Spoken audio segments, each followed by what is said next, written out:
നിങ്ങൾ എത്ര വലിയ ടൂറിന് ദുബായിക്ക് ടൂർ പോവുകയാണെന്ന് പറഞ്ഞാലും നിങ്ങൾ ലോകത്തിൽ ഏതെങ്കിലും വലിയ വില കൂടി അന്റാർട്ടിക്കയ്ക്ക് ടൂർ പോകുക പറഞ്ഞാലും നമ്മളെ കുട്ടികൾ എന്താ ചെയ്യാ, ചെറിയ കുട്ടികള് ഓലെ കളിസാമാനം ഓലെ ബാഗ് എടുത്തത് നമ്മള് ബാഗൊക്കെ പാക്ക് ചെയ്യുമ്പോൾ അവര് ഒരു JCB കിച്ചൺ സെറ്റും പാവക്കുട്ടിയൊക്കെ ആ ബാഗ് എടുത്തൊക്കെ ചെയ്യാം. അപ്പൊ അന്റാർട്ടിക്കയിൽ പോയിട്ടാണെങ്കിലും ആ കിച്ചൺ സെറ്റോട് കളിക്കുക എന്നുള്ളതാണ് ആ കുട്ടിനെ സംബന്ധിച്ചിടത്തോളം കളി എന്നുള്ളത് അല്ലെ. ഏറ്റവും ചെറിയ 2-3 വയസ്സായ കുട്ടി വാപ്പ മരിച്ചാലും എന്ത് വാപ്പ മരിച്ചു എന്ന് അറിയാൻ പക്വതയില്ലാത്ത കുട്ടിയെ സംബന്ധിച്ചിടത്തോളം അപ്പോഴും ആ കുട്ടി കളിക്കുക ചെയ്യും.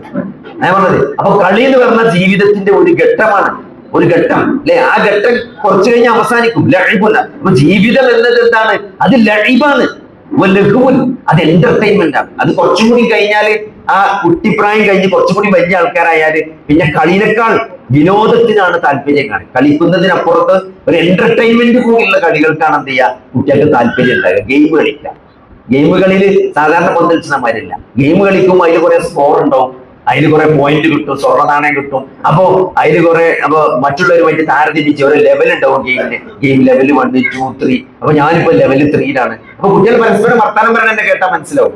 ഒരാള് അവൻ ലെവൽ 3 എത്തി എന്നുള്ളതാണ് എന്താണ് അവനുള്ള അതിലുള്ള അച്ചീവ്മെന്റ്. അപ്പോ അങ്ങനെയുള്ള ഒരു ഘട്ടമുണ്ട്. അത് കഴിഞ്ഞാൽ ജീവിതം എന്നത് ഒരു എന്റർടൈൻമെന്റ് ആയിട്ട് വിനോദമായിട്ട് വഴിമാറുന്ന ഒരു സ്റ്റേജ് നമുക്ക് ജീവിതത്തിൽ ഒരു പ്രായത്തിൽ കാണാൻ സാധിക്കും. എന്നാലോ അത് കഴിഞ്ഞാൽ അള്ളാഹ് പറയാണ് അത് അലങ്കാരമാണ്. ജീവിതം എന്നത് അലങ്കാരമാണ്. അത് നമുക്ക് പ്രത്യേകിച്ച് മനസ്സിലാക്കി പെൺകുട്ടിയാവാൻ നോക്കിയാൽ മതി. പെൺകുട്ടിയൊക്കെ എപ്പോഴും പണ്ടത്തെ പോലപ്പോ ജീവിതത്തെ ഒരു അലങ്കാരമായിട്ട് കാണുന്നത്. ഒരെല്ലാ സാധനം ഭയങ്കര ചൊറുക്കേക്കാരം അല്ലെ. ഒരു ചുരിദാറാണെങ്കിലും ഓലെ വളയാണെങ്കിലും ഒരു മാല, ഒരു മൊബൈൽ തന്നെ വലിയ ഉമ്മാന്റെ പൊട്ടിയ മൊബൈൽ കൊടുത്താലും അതിന്റെ സ്ക്രീൻ നോക്കിയപ്പോൾ ചിലപ്പോൾ എന്ത് ചെയ്യും 8 കാലി വാല മാറി പൊട്ടിയ സ്ക്രീനേക്കാരം. പക്ഷെ അതിന്റെ കവർ ഉണ്ടല്ലോ അത് നല്ല ആമസോണിലൊക്കെ ഓർഡർ ചെയ്ത് നല്ല ചൊറുക്കുള്ള കവറാണ് അല്ലെ. ഒരു വാച്ച് അത് ഇപ്പൊ എല്ലാ പെൺകുട്ടികളെ നമ്മൾ പോയി നോക്കിയാല് ഒരു 3-4 ലിപ്സ്റ്റിക് എല്ലാവർക്കും ഉണ്ടാവും റൂമിൽ, കളറില്ലാത്തതും. പിന്നെ കുറെ അലോയി, അലോസി എന്നൊക്കെ പറഞ്ഞിട്ട് കുറെ ക്രീമുകളും. അപ്പൊ അതെന്താണ്? അത് സൗന്ദര്യമാണ്. അപ്പൊ ജീവിതം എന്നത് എന്താണ്? ജീവിതം എന്നത് അലങ്കാരമാണ്, ഒരു സൗന്ദര്യമാണ് ജീവിതം എന്നത്. പിന്നെ അതൊരു സ്റ്റേജാണ്.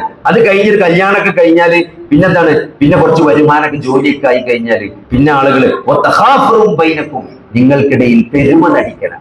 ജീവിതം എന്നാൽ എന്താണ്? എനിക്ക് അങ്ങനത്തെ ജോലിയാണ്, എനിക്ക് ഇങ്ങനത്തെ ജോലി, ഞാൻ ഇന്ന വർക്ക് ചെയ്തു അല്ലെ, ഞാൻ ഇന്ന കാര്യങ്ങൾ ചെയ്തു, അല്ലെങ്കിൽ എനിക്ക് അവിടെ സ്ഥലമുണ്ട്, ഇവിടെ സ്ഥലമുണ്ട്, എന്റെ കാരണമാണ്. അപ്പൊ എന്താണ്? ദുനിയാവിലേക്ക് നമ്മൾ നോക്കിയാൽ ഒരു സത്യത്തിൽ കോമ്പറ്റീഷൻ ആണ് അല്ലെ. ഇലക്ഷൻ, ഞങ്ങളുടെ ഭർത്താവിന്റെ അനിയനെ ഇലക്ഷൻ ആണ്. നമ്മളെന്താ പറയാ?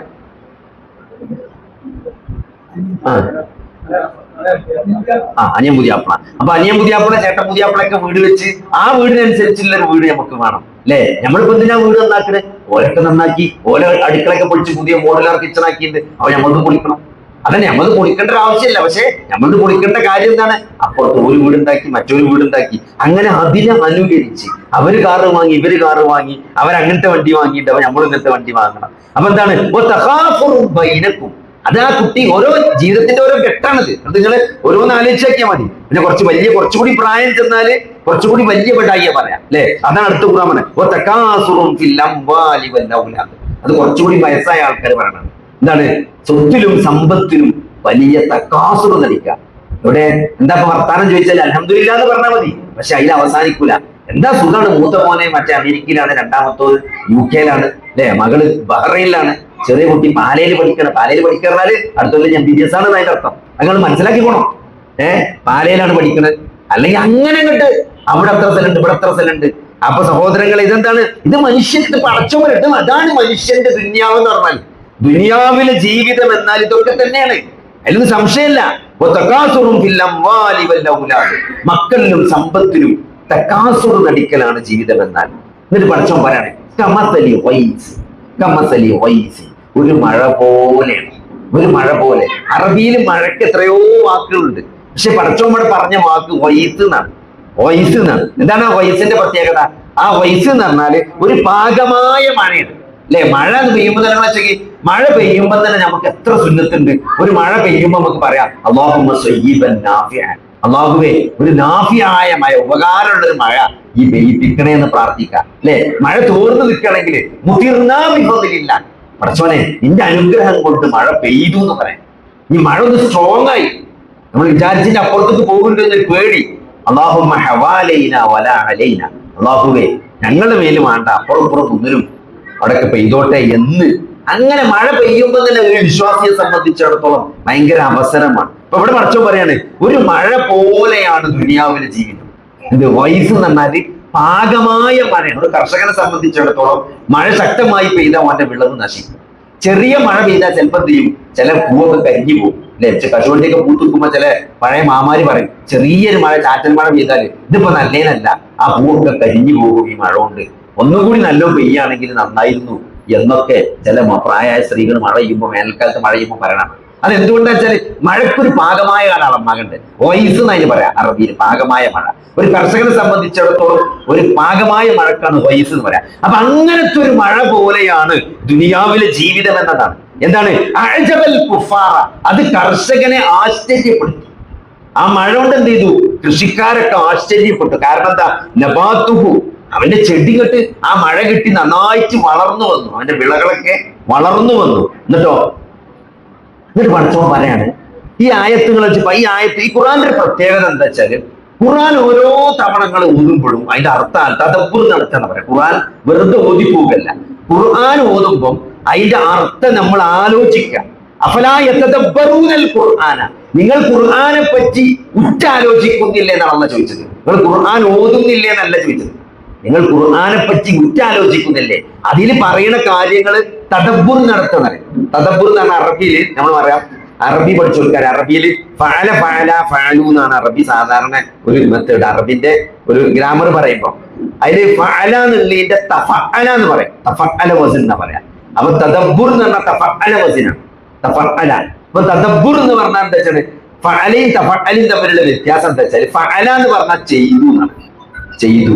തഫഅല എന്ന് പറഞ്ഞാൽ മെനക്കെട്ടു എന്നാണ്. അത് വെറും ചെയ്തല്ല, കുറച്ചുകൂടി എടങ്ങേറായിട്ട് ചെയ്യുന്നതാണ് എന്ത് പറയാ, തഫഅല എന്ന് പറയാം. അപ്പൊ തദബ്ബുർ നടത്തുക എന്ന് പറഞ്ഞാല് ഉറ്റാലോചിക്കുക, മെനക്കെട്ട് ആലോചിക്കുക. വെറുതെ അങ്ങനെ കട്ടനായി കുറിച്ച് ആകാശത്തിന് നോക്കി കുത്തിട്ടല്ല, കാര്യമായിട്ടിരുന്ന് ചിന്തിക്കുക. അഫലാ യതദബ്ബറൂനൽ ഖുർആന, നിങ്ങൾ ഖുർആനെ പറ്റി ഉറ്റാലോചിക്കുന്നില്ലേ. അങ്ങനെ നിങ്ങൾ ഖുർആനെ പറ്റി ആലോചിച്ചാൽ, നിങ്ങൾ ഓരോ സമയം ആലോചിക്കുമ്പോഴും പുതിയ പുതിയ ഒരു ഉൾക്കാഴ്ചയും കാഴ്ചപ്പാടും നമുക്ക് ഖുർആനിൽ കിട്ടും എന്നുള്ളതാണ്. അള്ള ഒരു കർഷകനെ ആശ്ചര്യപ്പെടുത്തുന്ന ഒരു മഴ പോലെയാണ് ഈ ദുനിയാവെന്ന് പറഞ്ഞിട്ട് ഇവിടെ അള്ളാഹു ഒരു കാര്യം പറയാതെ പോയിട്ടുണ്ട്. ഒരു കർഷകനെ സംബന്ധിച്ചിടത്തോളം അവന്റെ ജീവിതത്തിലെ ഏറ്റവും വലിയ സന്തോഷം എന്ന് പറഞ്ഞാല് അത് വിളവെടുപ്പിന്റെ ദിവസമാണ്. വിളവെടുപ്പിന്റെ ദിവസം. അപ്പൊ ഒരു വാഴക്കൃഷി നടുന്ന ആള് പോലും ആ കൃഷി പ്ലാൻ ചെയ്യും. എപ്പോഴും ഓണത്തിനോ വിഷുവിനോ എന്റെ കായ് മാർക്കറ്റിൽ ഇറക്കണം, എന്നാലും വില കിട്ടുള്ളൂ. ഓണത്തിന് പച്ചക്കായ് ഇറങ്ങിയാലാണ് പച്ചക്കായ്ക്ക് ഏറ്റവും വില കിട്ടുക. അപ്പൊ ഓണത്തിന് കൃഷി ഇറങ്ങണമെങ്കിൽ എന്ന് കുഴിച്ചിടണമെന്ന് തീരുമാനിക്കണം. ആ സമയത്തേക്ക് നല്ല വിത്ത് നമ്മൾ സംഘടിപ്പിച്ച് റെഡിയാക്കി വെക്കണം, മണ്ണ് പാകമാക്കി വെക്കണം, ഏറ്റവും നല്ല വളം മിക്സ് ചെയ്യണം. അതൊക്കെ ഉണ്ടാക്കിയിട്ട് പാകമായൊരു മഴ പടച്ചോൻ കൊടുക്കണം അല്ലേ. അങ്ങനെ വന്ന് അത് കൊലച്ച് നിൽക്കുന്ന സമയത്ത് കാറ്റടിച്ചാല് എന്ത് ചെയ്യും, അതൊക്കെ ഒടിഞ്ഞു ആ വാഴയ്ക്ക് പോകും. അതൊന്നുമില്ലാതെ ആ വിളവെടുപ്പിന്റെ ദിവസം വരുന്നെന്നാണ് കർഷകനെ സംബന്ധിച്ചിടത്തോളം ഏറ്റവും വലിയ സന്തോഷമുള്ളത്. കാരണം ഇത്രയും കാലത്ത് അധ്വാനം അതിന്റെ സമ്പാദ്യമായി മാറാൻ പോകുന്നത്, അതിന്റെ ഫലം കിട്ടാൻ പോകുന്ന ദിവസമാണ് വിളവെടുപ്പ്. നിങ്ങൾ ആലോചിച്ച് നോക്കി, പടച്ചോൻ ഇങ്ങനെയൊക്കെ പറഞ്ഞിട്ട് മഴ പെയ്തു എന്ന് പറഞ്ഞിട്ട് ആ കർഷകന്റെ ചെടി വളർന്നു എന്നാ പറഞ്ഞത്. പിന്നെ വിളവെടുപ്പിനെ കുറിച്ച് പടച്ചോൻ അവിടെ പറയണേ ഇല്ല. അത് പടച്ചോനെ ഒഴിവാക്കി. എന്നിട്ട് എന്താ പറഞ്ഞോ, അതങ്ങട്ട് നശിച്ച് വൈക്കോലായി ദുർബിച്ചത് പോയി എന്നാ പറയുന്നത്. അപ്പൊ സഹോദരങ്ങളെ, ഈ ദുനിയാവിന്റെ വിളവെടുപ്പ് ദുനിയാവിലല്ല, അത് ആഖിറത്തിലാണ്. അത് ആഖിറത്തിലാണ്, പരലോകത്ത് വെച്ചാണ്. പരലോകത്ത് വെച്ചാണ് അതെന്ത് ഏത് രൂപമാകണമെന്ന് എന്നിട്ട് വഫിൽ ആഖിറതി അദാബുൻ ശദീദുൻ വമഗ്ഫിറതുൻ മിനല്ലാഹി വറിദ്വാൻ. രണ്ട് തരത്തിലാണ് ആഖിറത്തിൽ ഉണ്ടാകുക. ഒന്ന് അല്ലാഹുവിന്റെ കഠിനമായ ശിക്ഷ ഉണ്ടാകുക, അതാണ് ഇനി കിട്ടാൻ പോണ പ്രതിഫലം. രണ്ടാമത്തത് വമഗ്ഫിറതുൻ മിനല്ലാഹി വറിദ്വാൻ, അല്ലാഹുവിന്റെ അടുത്ത് നിന്നുള്ള പാപമോചനമാണ്, അല്ലാഹുവിന്റെ തൃപ്തിയാണ് കിട്ടാനുള്ളത്. ഈ രണ്ട് ഓപ്ഷനാണ് ഒരാൾക്ക് നാളെ പരലോകത്ത് കിട്ടാനുള്ളത്. അത് ഏത് വേണം എന്ന് തെരഞ്ഞെടുക്കാനുള്ള ഒരു പരീക്ഷണത്തിന്റെ നാളുകളാണ് ഈ ദുനിയാവിലൂടെ കടന്നു പോകുന്നത്. ഈ ദുനിയാവിലെ ജീവിതം പറഞ്ഞാല് നിങ്ങൾ ഏറ്റവും ചുരുങ്ങിയത് മനസ്സിലാക്കിക്കോളി, ഇന്നലെ ഇന്ന് നാളെ, ഇന്നലെ ഇന്ന് നാളെ, ഈ 3 ദിവസമാണ് ദുനിയാവിലുള്ളത്. ഇന്നലെ എന്ന് പറഞ്ഞാൽ കഴിഞ്ഞു പോയതാണ്, ഒന്നും ചെയ്യാൻ പറ്റില്ല, ഒന്നും ചെയ്യാനില്ല കഴിഞ്ഞു പോയതിനെ പറ്റി. നാളെ എന്ന് പറഞ്ഞാൽ നാളെ നമ്മൾ ഉണ്ടാവുന്ന ഒരു ഉറപ്പില്ല, എന്തെങ്കിലും ചെയ്യാനുള്ളത് ഇന്ന് മാത്രമാണ്. അതുകൊണ്ട് ആ ഒരു ബോധത്തോടു കൂടി ആർക്ക് ദുനിയാവിനെ ഉപയോഗപ്പെടുത്തി ആഖിറത്തിലേക്ക് മത്സരിക്കാൻ സാധിച്ചോ, ആഖിറത്തിന്റെ വിഷയത്തിൽ ദുനിയാവിന് മത്സരിക്കാൻ സാധിച്ചോ സഹോദരങ്ങളെ, അവർക്കാണ് വിജയമുള്ളത് എന്ന ഖുർആനിന്റെ വലിയ അധ്യാപനങ്ങളാണ് നമ്മൾ മനസ്സിലാക്കേണ്ടത്. ജാബിർ റളിയല്ലാഹു അൻഹു പറയാണ്, അല്ലാഹുവിന്റെ റസൂല് അങ്ങാടി കൂടെ അങ്ങനെ നടന്നു പോവുകയാണ്. അപ്പോ ഒരു ചെറിയ ആട്ടുകൂട്ടി ചത്ത് കിടക്കുന്നതിന്റെ കാതൊക്കെ കീറിയിട്ടുണ്ട്, വളരെ വികൃതമായിട്ടുണ്ട്. എന്നിട്ട് ശവങ്ങനെ അങ്ങാടിയിൽ ഒരു സൈഡിൽ കിടക്കുന്നുണ്ട്. അപ്പൊ നബി അവിടെ നിന്നു എന്നാണ്. നബി സഹാബത്തിനെ വിളിച്ചിട്ട് ആ ആട്ടുകുട്ടിന്റെ മയ്യത്ത് കാണിച്ചു കൊടുക്കുകയാണ്. ഇത് ആർക്കെങ്കിലും വേണോ? അത് ആരെങ്കിലും ഒരു ദിനാറ് കൊടുത്ത് വാങ്ങാൻ ആർക്കെങ്കിലും വേണോ എന്ന് ചോദിച്ചപ്പോ ആർക്ക് വേണം അല്ലെ? ഒരു വലിയ ആടാണെങ്കിൽ അതിന്റെ തൊലിയെങ്കിലും മുറക്കിട്ടിട്ട് തൊലിയെങ്കിലും ഉപയോഗിക്കാൻ പറ്റും. ഒരു പ്രായമാകാത്ത ആട്ടുകുട്ടിന്റെ തൊലി പോലും എടുക്കാൻ പറ്റാത്ത അളിഞ്ഞ ആട്ടുകുട്ടിന്റെ ജഡം ആർക്ക് വേണം എന്നാണ് സഹാബത്ത് ചോദിച്ചത്. അപ്പൊ അല്ലാഹുവിന്റെ റസൂൽ പറയാണ്,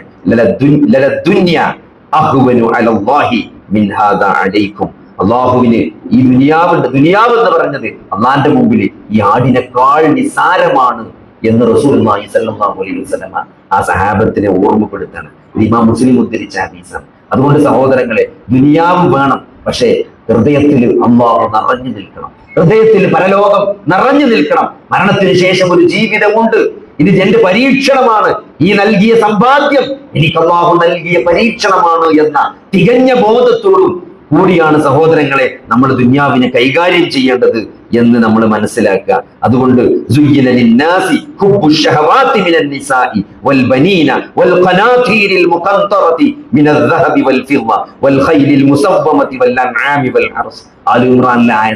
ആലോചിച്ചോക്കി, എന്താണ് മനുഷ്യന്, എന്താണ് സ്ത്രീകളോട്, അതേപോലെ തന്നെ മക്കളോട് അടുക്കി വെച്ച സ്വർണത്തോടും വെള്ളിയോടും കുതിരകളോടും ഒക്കെ കന്നുകാലികളോടും സമ്പത്തിനോടൊക്കെ ഉള്ള ഹൃദയം, ആഗ്രഹം മനുഷ്യനിൽ ഊട്ടപ്പെട്ടിട്ടുണ്ടെന്നാണ്. ഇന്നിപ്പോ ഒരു MLA നോക്കി, ഒരു MLA ആരോപണങ്ങൾക്ക് മറുപടി പറഞ്ഞ് ക്ഷീണിച്ചിരിക്കുകയാണ് സഹോദരങ്ങൾ. എന്തിന്റെ പേരില്?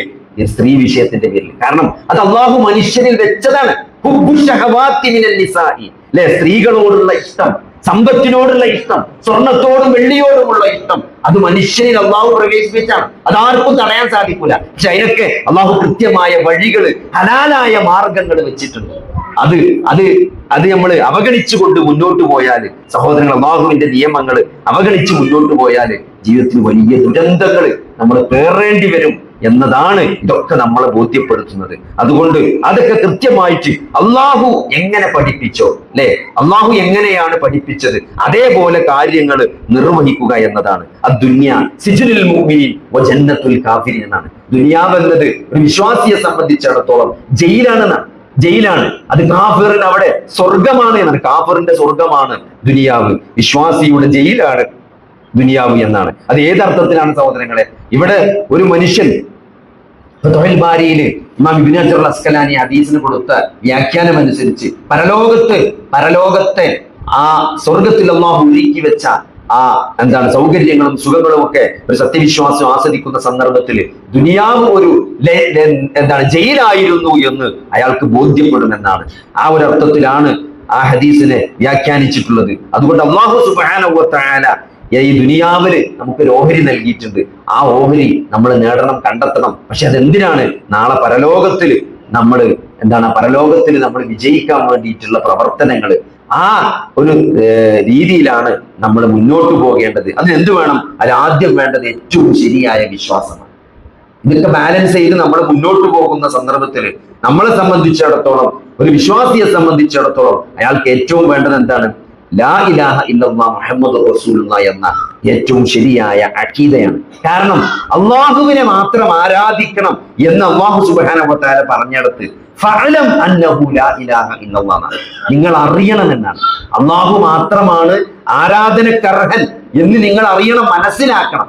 അങ്ങനെ അറിഞ്ഞ് മനസ്സിലാക്കിയ ഒരു അള്ളാഹുവിനെയാണ് നിങ്ങൾ ആരാധിക്കേണ്ടത് എന്നാണ്.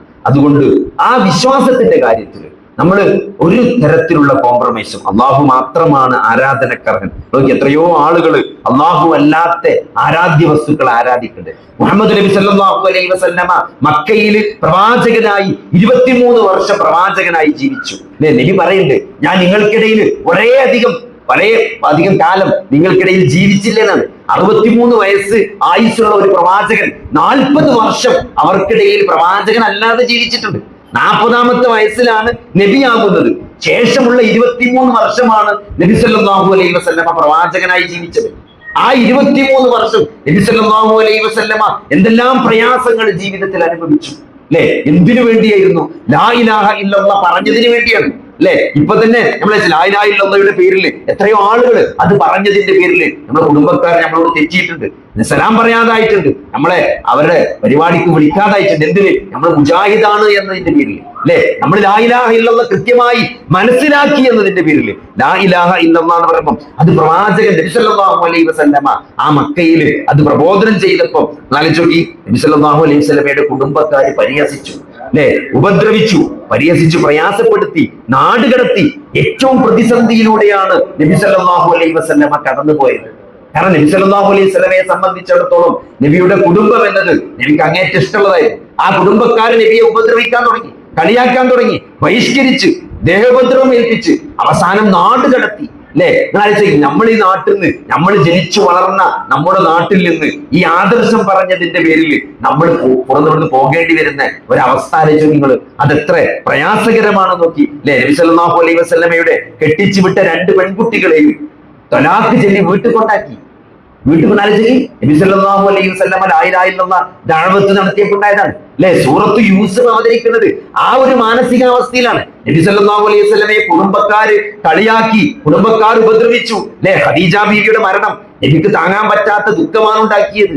അബൂ ത്വാലിബിന്റെ മരണം, നീണ്ട 42 വർഷം നബി സല്ലല്ലാഹു അലൈഹി വസല്ലമയെ സംരക്ഷിച്ച അബൂ ത്വാലിബിന്റെ മരണം അല്ലെ? അത് മുസ്ലിം അല്ലാത്തൊരു മരണം. മരിക്കുന്ന സമയത്ത് വരെ നബി സല്ലല്ലാഹു അലൈഹി വസല്ലമ അബൂ ത്വാലിബിന് കലിമ ചൊല്ലി കൊടുക്കാൻ നോക്കി. പക്ഷേ അബൂ ത്വാലിബ് കലിമ ചൊല്ലിയില്ല. ഈ മില്ലത്തി അബ്ദുൽ മുത്തലിബ് എന്ന് പറഞ്ഞിട്ടാണ് അബൂ ത്വാലിബ് മരിച്ചു പോകുന്നത് അല്ലെ? ഇതിന്റെ മുഖത്തേക്ക് ഇങ്ങനെ നോക്കും, അബൂജഹലിന്റെ മുഖത്തേക്ക് നോക്കും, എന്ത് ചെയ്യണമെന്നറിയാതെ. അവസാനം ഫീ മില്ലത്തി അബ്ദുൽ മുത്തലിബ് എന്ന് പറഞ്ഞ് കലിമ ചെല്ലാതെയാണ് അബൂ ത്വാലിബ് മരിക്കുന്നത്. നബിക്ക് വളരെയധികം വിഷമുണ്ടാക്കി അല്ലെ? ലാ ഇലാഹ ഇല്ലല്ലാഹയുടെ ലാ ഇലാഹ ഇല്ലല്ലാഹ് പ്രഖ്യാപിക്കാനും പ്രബോധനം ചെയ്യാനും വന്ന അവസാനത്തെ പ്രവാചകനായ നബി സല്ലല്ലാഹു അലൈഹി വസല്ലമക്ക് നീണ്ട 42 വർഷം സംരക്ഷണം നൽകിയ സ്വന്തം മൂത്താപ്പാനെ പോലും മുസ്ലിമാക്കാൻ സാധിക്കാത്തതിന് നബി സല്ലല്ലാഹു അലൈഹി വസല്ലമക്ക് വലിയ സങ്കടമുണ്ടായി അല്ലെ? ഇന്നക ലാ തഹ്ദി മൻ അഹ്ബബ്ത എന്ന ആയത്തിറങ്ങി. നബിന്റെ സങ്കടം കൂടിയപ്പോ അല്ലാഹു ആയത്തിറക്കി. എന്താണ്? പ്രവാചകരെ, താങ്കൾ ഇഷ്ടപ്പെട്ട ആളുകളെ മതത്തിലാക്കാൻ, ഹിദായത്ത് നൽകാൻ താങ്കൾക്ക് കഴിയുകയില്ല പ്രവാചകരെ. വലാകിന്നല്ലാഹ യഹ്ദി മൻ യശാ, അള്ളാഹു ഉദ്ദേശിക്കുന്നവർക്കാണ് അള്ളാഹു ഹിദായത്ത് നൽകുക എന്നാണ്. അതുകൊണ്ട് നബി സല്ലല്ലാഹു അലൈഹി വസല്ലമ ത്വായിഫിലേക്ക് യാത്ര പോവുകയാണ് അല്ലെ? ത്വായിഫിലേക്ക് മക്കത്ത് യാതൊരു തരത്തിലുള്ള പിടിവള്ളിയും കിട്ടാതായപ്പം ത്വായിഫിലേക്ക് പോയി നോക്കി. പക്ഷെ അവിടെ നിന്നും എന്താണ്? തെരുവ് കുട്ടികൾ കല്ലെറിഞ്ഞ് നബി സല്ലല്ലാഹു അലൈഹി വസല്ലമക്ക് മുറിവേറ്റു. ജീവിതത്തിലെ ഏറ്റവും സങ്കടകരമായ നിമിഷമാണ് ത്വായിഫിൽ ഉണ്ടായത് എന്ന് ചരിത്രത്തിൽ നബി സല്ലല്ലാഹു അലൈഹി വസല്ലമയുടെ സീറയിൽ രേഖപ്പെടുത്തി കാണാൻ പറ്റും. ആ സമയത്താണ് സൂറത്തു യൂസുഫ് ഇറങ്ങുന്നത്. സൂറത്തു യൂസുഫ് എന്താണ്? സൂറത്തു യൂസുഫ് അല്ലെ? ഒരു പ്രവാചകന്റെ കഥയാണ് അല്ലെ? ഇവിടെ ഒരു പ്രവാചകൻ, മക്കയിൽ ഒരു പ്രവാചകൻ എന്താണ്? ആ കുടുംബക്കാരും നാട്ടുകാരും എല്ലാം ഉപദ്രവിക്കുകയും തെറിവിളിക്കുകയും എന്താണ് നാട്ടിൽ നിന്ന് പുറത്താക്കുകയും ചെയ്ത് വലിയ സങ്കടത്തിൽ നിൽക്കുന്ന സന്ദർഭത്തിൽ അള്ളാഹു ഒരു പ്രവാചകന്റെ കഥ പറഞ്ഞു കൊടുക്കുകയാണ്. എന്താണ്? സ്വന്തം കൂടപ്പിറപ്പുകൾ കൊല്ലാൻ ശ്രമിച്ച, ഉപദ്രവിച്ച ഒരു പ്രവാചകനെ അള്ളാഹു രക്ഷപ്പെടുത്തിയ കഥ സൂറത്തു യൂസുഫിലൂടെ അള്ളാഹു നബി സല്ലല്ലാഹു അലൈഹി വസല്ലമക്ക് ആശ്വാസമായിട്ട് ഓതി കേൾപ്പിച്ചു കൊടുക്കുകയാണ്. സൂറത്തു യൂസുഫും നബി സല്ലല്ലാഹു അലൈഹി വസല്ലമയും യൂസുഫ് നബി തമ്മിലുള്ള ഒരു താരതമ്യം നമ്മൾ ചെയ്താൽ നമുക്ക് മനസ്സിലാകും അല്ലെ? നബി സല്ലല്ലാഹു അലൈഹി വസല്ലമയെ ഉപദ്രവിച്ചത് ആരാണ്? നാട്ടുകാരാണ്, കുടുംബക്കാരാണ്, മക്കാരാണ്. പുറത്താക്കാൻ ശ്രമിച്ചു. സൂറത്തു യൂസുഫില് യൂസുഫ് നബിയുടെ ചരിത്രത്തിൽ യൂസുഫ് നബി ഉപദ്രവിക്കുന്നത് ആരാണ്? സഹോദരങ്ങളാണ്, സംരക്ഷണം നൽകേണ്ടവരാണ് അല്ലെ? നമ്മൾ സാധാരണ ഇവിടെ ജഡ്ജി വിധി നിർണ്ണയിക്കുമ്പോൾ ശിക്ഷ കൂടുതൽ കൊടുക്കും അല്ലെ? ഇപ്പൊ ഒരു പിതാവ് ഒരു കുട്ടിയെ പീഡിപ്പിച്ചു, അല്ലെങ്കിൽ എന്താണ് അമ്മാവൻ ഒരു കുട്ടിയെ പീഡിപ്പിച്ചു, സംരക്ഷണം നൽകേണ്ടവർ, സംരക്ഷണം ആഗ്രഹിച്ച് ഒരാൾ സംരക്ഷണം നൽകേണ്ട ഒരാളെ സമീപിച്ച് അയാൾ വഞ്ചിച്ച് പീഡിപ്പിച്ചാല് അതിന്റെ കുറ്റം ഗുരുതരമാണ്. അതിന്റെ കുറ്റം സാധാരണ ഇരട്ടി ജീവപര്യന്തം കൊടുക്കുക, അല്ലെങ്കിൽ മരണം വരെ ജീവപര്യന്തം തടഞ്ഞു വിധിക്കുക. എന്തുകൊണ്ടാണ്? കാരണം വിശ്വസിച്ച ആൾക്കാർ ചതിക്കാൻ പാടില്ല എന്നതാണ്. വിശ്വസിക്കേണ്ടവർ, സംരക്ഷണം നൽകേണ്ടവർ അവരെ ചതിക്കാൻ പാടില്ല എന്നാണ്. യൂസുഫ് നബിയെ ആരാണ് കിണറ്റിൽ കൊണ്ടിരുന്നത്? സഹോദരങ്ങളാണ്, കൂടെ പിറന്നവരാണ്. എന്നിട്ടോ അടിമച്ചന്തയിലേക്കാണ് വിൽക്കപ്പെടുന്നത്. അടിമച്ചന്തയിൽ വിൽക്കപ്പെടുന്ന ഒരു പ്രവാചകൻ. നബി സല്ലല്ലാഹു അലൈഹി വസല്ലം മക്കയിൽ നിന്ന് പുറത്താക്കപ്പെടുന്നുള്ളൂ. യൂസുഫ് നബി അടിമച്ചന്തയിൽ വിൽക്കപ്പെടുകയാണ്. പിന്നെ യൂസുഫ് നബി ജയിലിൽ അടക്കപ്പെടുകയാണ്. ഒരു ജീവിതത്തിന്റെ ഏറ്റവും നല്ല ഒരു കാലഘട്ടം യുവത്വം എന്ന് പറഞ്ഞാൽ ജീവിതത്തിന്റെ ഏറ്റവും നല്ലൊരു കാലഘട്ടമാണ്. ആ കാലഘട്ടം വർഷങ്ങളോളം ജയിലിൽ കിടക്കേണ്ടി വരിക. അതെന്തിനു വേണ്ടി? ചെയ്യാത്ത കുറ്റത്തിനാണ്. നിങ്ങൾ ഏറ്റവും വെറുക്കുന്ന ഒരു കുറ്റം നിങ്ങളുടെ മേൽ ആരോപിക്കപ്പെടുക. അതാലോചിച്ച് നിങ്ങൾ. ഇപ്പൊ ഞാന് ലഹരിക്കെതിരെ പ്രസംഗിച്ചു, എന്നിട്ടോ എന്റെ വീട്ടിൽ MDMA കണ്ടെടുത്തു എന്നിട്ട് എന്നെ കൊണ്ട് ജയിലിലിട്ട് സോഷ്യൽ മീഡിയയിലൊക്കെ വന്നാൽ എങ്ങനെ ഉണ്ടാവും? എനിക്ക് എത്ര അപമാനമായിരിക്കും. അതിനേക്കാൾ വലിയ പ്രതിസന്ധിയിലാണ് യൂസുഫ് നബി ജയിലിൽ പോണത്. വ്യഭിചാരം ആരോപിക്കപ്പെട്ട് വർഷങ്ങളോളം ചെയ്യാത്ത കുറ്റത്തിന് ജയിലിൽ കിടക്കുന്ന, ജീവിതത്തിന്റെ നല്ല കാലഘട്ടം മുഴുവൻ ജയിലിൽ ചെലവഴിക്കുന്ന ഒരു പ്രവാചകന്റെ കഥ നബി സല്ലല്ലാഹു അലൈഹി വസല്ലമക്ക് അള്ളാഹു ഓതി കൊടുക്കുകയാണ്. പ്രവാചകനെ സങ്കടപ്പെടേണ്ടതില്ല. യൂസുഫിനെ അള്ളാഹു രക്ഷിച്ചിട്ടുണ്ട്. ഈജിപ്തിലെ അധികാരിയായി അള്ളാഹു യൂസുഫിനെ തിരിച്ചു കൊണ്ടുവന്നിട്ടുണ്ട്. കുറ്റം ചെയ്ത സഹോദരങ്ങള് അവസാനം മുട്ടുമടക്കി യൂസുഫിന്റെ മുമ്പിലേക്ക് വരുന്ന കാഴ്ചയാണ് സൂറത്തുൽ യൂസുഫിൽ അള്ളാഹു പറഞ്ഞെടുക്കുന്നത്. പക്ഷേ അന്ന് യൂസുഫിലേക്ക് അവർക്ക് പുറത്തു കൊടുക്കുകയാണ് ചെയ്തത്. അതേപോലെ ഈ ഉപദ്രവിച്ച ആളുകൾ താങ്കളുടെ മുമ്പിലേക്ക് വരും. മക്ക ജയിച്ചടക്കുന്ന ഒരു ദിവസം വരും. അന്ന് മുഴുവൻ മക്കൾക്കാർക്കും നബി സല്ലല്ലാഹു അലൈഹി വസല്ലമ മാപ്പ് കൊടുത്തു എന്നാണ്. ഇന്ന് മക്കൾക്കാർക്കെതിരെ പ്രതികാരമില്ലാതാണ്. ഉപദ്രവിച്ചവരെ, കൂക്കി വിളിച്ചവരെ, പരിഹസിച്ചവരെ, പുറത്താക്കിയവരെ, കൊല്ലാൻ ശ്രമിച്ചവരെ അവർക്ക് മുഴുവനും അന്ന് മാപ്പ് നൽകിയാണ് പ്രവാചകൻ ചെയ്തത്. അന്ന് നബി മാത്രല്ല, എന്തിനും തയ്യാറായ വലിയ ഒരാൾക്കൂട്ടമാണ് മദീനയിൽ നിന്നും മക്കയിലേക്ക് വന്നത്. അവര് എല്ലാം നബി സല്ലല്ലാഹു അലൈഹി വസല്ലമ എന്ത് കൽപ്പിച്ചാലും അത് ചെയ്യാൻ തയ്യാറായി നിൽക്കുന്ന അനുയായികൾ ഉണ്ടായിരിക്കട്ടെ, ആയിരക്കണക്കിന് അനുയായികൾ ഉണ്ടായിരിക്കെയാണ് നബി സല്ലല്ലാഹു അലൈഹി വസല്ലമ മക്കക്കാർക്ക് മാപ്പ് കൊടുത്തത് എന്നാണ്. അത്രയും വലിയ സ്വഭാവത്തിന്റെ ഉടമയാണ്. പ്രവാചകരെ, താങ്കൾ മഹത്തായ സ്വഭാവത്തിന്റെ ഉടമയാണ് എന്ന് സൂറത്തുൽ കലമിലൂടെ അല്ലാഹു നബി സല്ലല്ലാഹു അലൈഹി വസല്ലമയുടെ സ്വഭാവമാർഗ്ഗത്തെ പറ്റി സാക്ഷ്യപ്പെടുത്തുകയാണ്. ആ പ്രവാചകൻ ഇത്രയും പ്രതിസന്ധികളിലൂടെ കടന്നുപോയത് ഈ തൗഹീദിന്റെ പേരിലാണ്, ലാ ഇലാഹ ഇല്ലല്ലാഹുവിന്റെ പേരിലാണ്. അള്ളാഹു മാത്രമാണ് ആരാധനക്കർഹൻ. അല്ലെ, ഈ ജാറത്തിലും ദർഗയിലും അന്തിയുറങ്ങുന്ന ഈ ദർഗയിലും ജാറത്തിലും അന്തിയുറങ്ങുന്ന ഔലിയാക്കന്മാർ എന്ന് വിളിക്കപ്പെടുന്ന ആളുകള് നിങ്ങളെ സഹായിക്കുകയില്ല. അവർ പ്രാർത്ഥന കേൾക്കൂല. അവർ ഒരു തരത്തിലുള്ള സഹായവും ഒരു തരത്തിലുള്ള ഖൈറും ഒരാളുടെ ജീവിതത്തിലേക്ക് കൊണ്ടുവരാൻ അവർക്ക് കഴിയില്ല. ഒരു മനുഷ്യനെ ബാധിച്ച ഒരു ചെറുതിൽ നിന്നും ഒരാളെയും രക്ഷിക്കാൻ ഈ ദർഗകളിലും ജാറങ്ങളിലും അന്തിയുറങ്ങുന്ന ഈ മഹാന്മാർക്കും ഖോജമാർക്കും സാധിക്കുകയില്ല എന്ന അചഞ്ചലമായ അല്ലാഹുവിനെ പറ്റിയുള്ള വിശ്വാസം. അല്ലാഹുവിനെല്ലാം കഴിയുന്ന അത് മാത്രമല്ല സഹോദരങ്ങളെ തൗഹീദ് ലാ ഇലാഹ ഇല്ലല്ലാഹ്, ലാ ഇലാഹ ഇല്ലല്ലാഹ്. അല്ലാഹു അല്ലാതെ ഒരു ആരാധ്യനും ഇല്ല എന്നാണ്. ലാ ഇലാഹ, ഒരു ഇലാഹും തന്നെ ഇല്ല ഇല്ലല്ലാഹ്, അല്ലാഹു അല്ലാതെ. അല്ലാഹു ആരാധനക്കർഹൻ, അല്ലാഹു പ്രാർത്ഥന കേൾക്കുന്നവൻ എന്നല്ല. ആചാരത്തിലുള്ളവർ പ്രാർത്ഥന കേൾക്കൂല എന്ന് പറയണം. അതാണ് ലാ ഇലാഹ എന്ന, ഒരു ഇലാഹും തന്നെ ഇല്ല. അപ്പൊ അതുകൊണ്ട് അങ്ങനെ പറഞ്ഞത് കൊണ്ടാണ് സഹോദരങ്ങളെ നബി സല്ലല്ലാഹു അലൈഹി വസല്ലമക്ക് പ്രതിസന്ധികളിലൂടെ കടന്നു പോകേണ്ടി വന്നത്.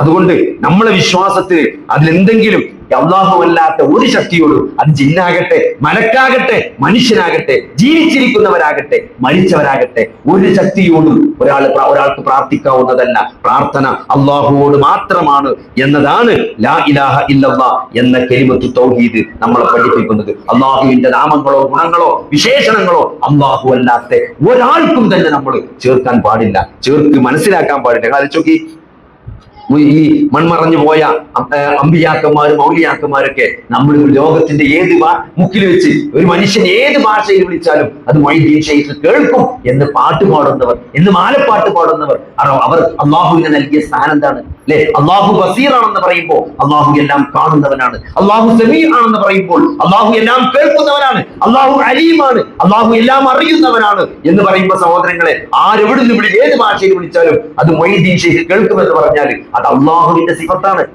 എവിടെ നിന്ന് എങ്ങനെ വിളിച്ചാലും കേൾക്കുമെന്നത് അത് അള്ളാഹുവിന്റെ സിഫത്താണ്. അത് അള്ളാഹു അല്ലാത്ത ഒരാൾക്ക് ചേർത്ത് പറഞ്ഞാൽ അള്ളാഹുവിന്റെ നാമങ്ങളിലും ഗുണങ്ങളിലും വിശേഷണങ്ങളിലും പങ്കു ചേർത്തു എന്നുള്ളതാണ്. അത് ശിർക്കാണ്, അത് വലിയ പാപമാണ്. അതുകൊണ്ട് സ്വർഗം നിഷിദ്ധമാകും, നരകത്തിന് കാലാകാലം താമസിക്കേണ്ടി വരുന്ന വലിയ പാപമാണ് എന്ന് നമ്മൾ കൃത്യമായിട്ട് മനസ്സിലാക്കുക. രണ്ടാമത്തത് നമസ്കാരമാണ്. അത് ദീനിലേക്കും ഈ ദുനിയാവിലൂടെ നമ്മൾ യാത്ര സഞ്ചരിക്കുമ്പോൾ, ഈ ദുനിയാവിന്റെ ജീവിതമാകുന്ന ഈ ചെറിയ ആയുസ്സിലൂടെയുള്ള നമ്മുടെ യാത്രയിൽ നമ്മൾ ശ്രദ്ധിക്കേണ്ട ആദ്യത്തെ പോയിന്റ് തൗഹീദ് തന്നെയാണ്. തൗഹീദിൽ ഒരു കളങ്കം മരണം വരെ വരാൻ പാടില്ല. അള്ളാഹു അല്ലാത്ത ഒരാളിലേക്കും പ്രാർത്ഥന ഉയരാൻ പാടില്ല.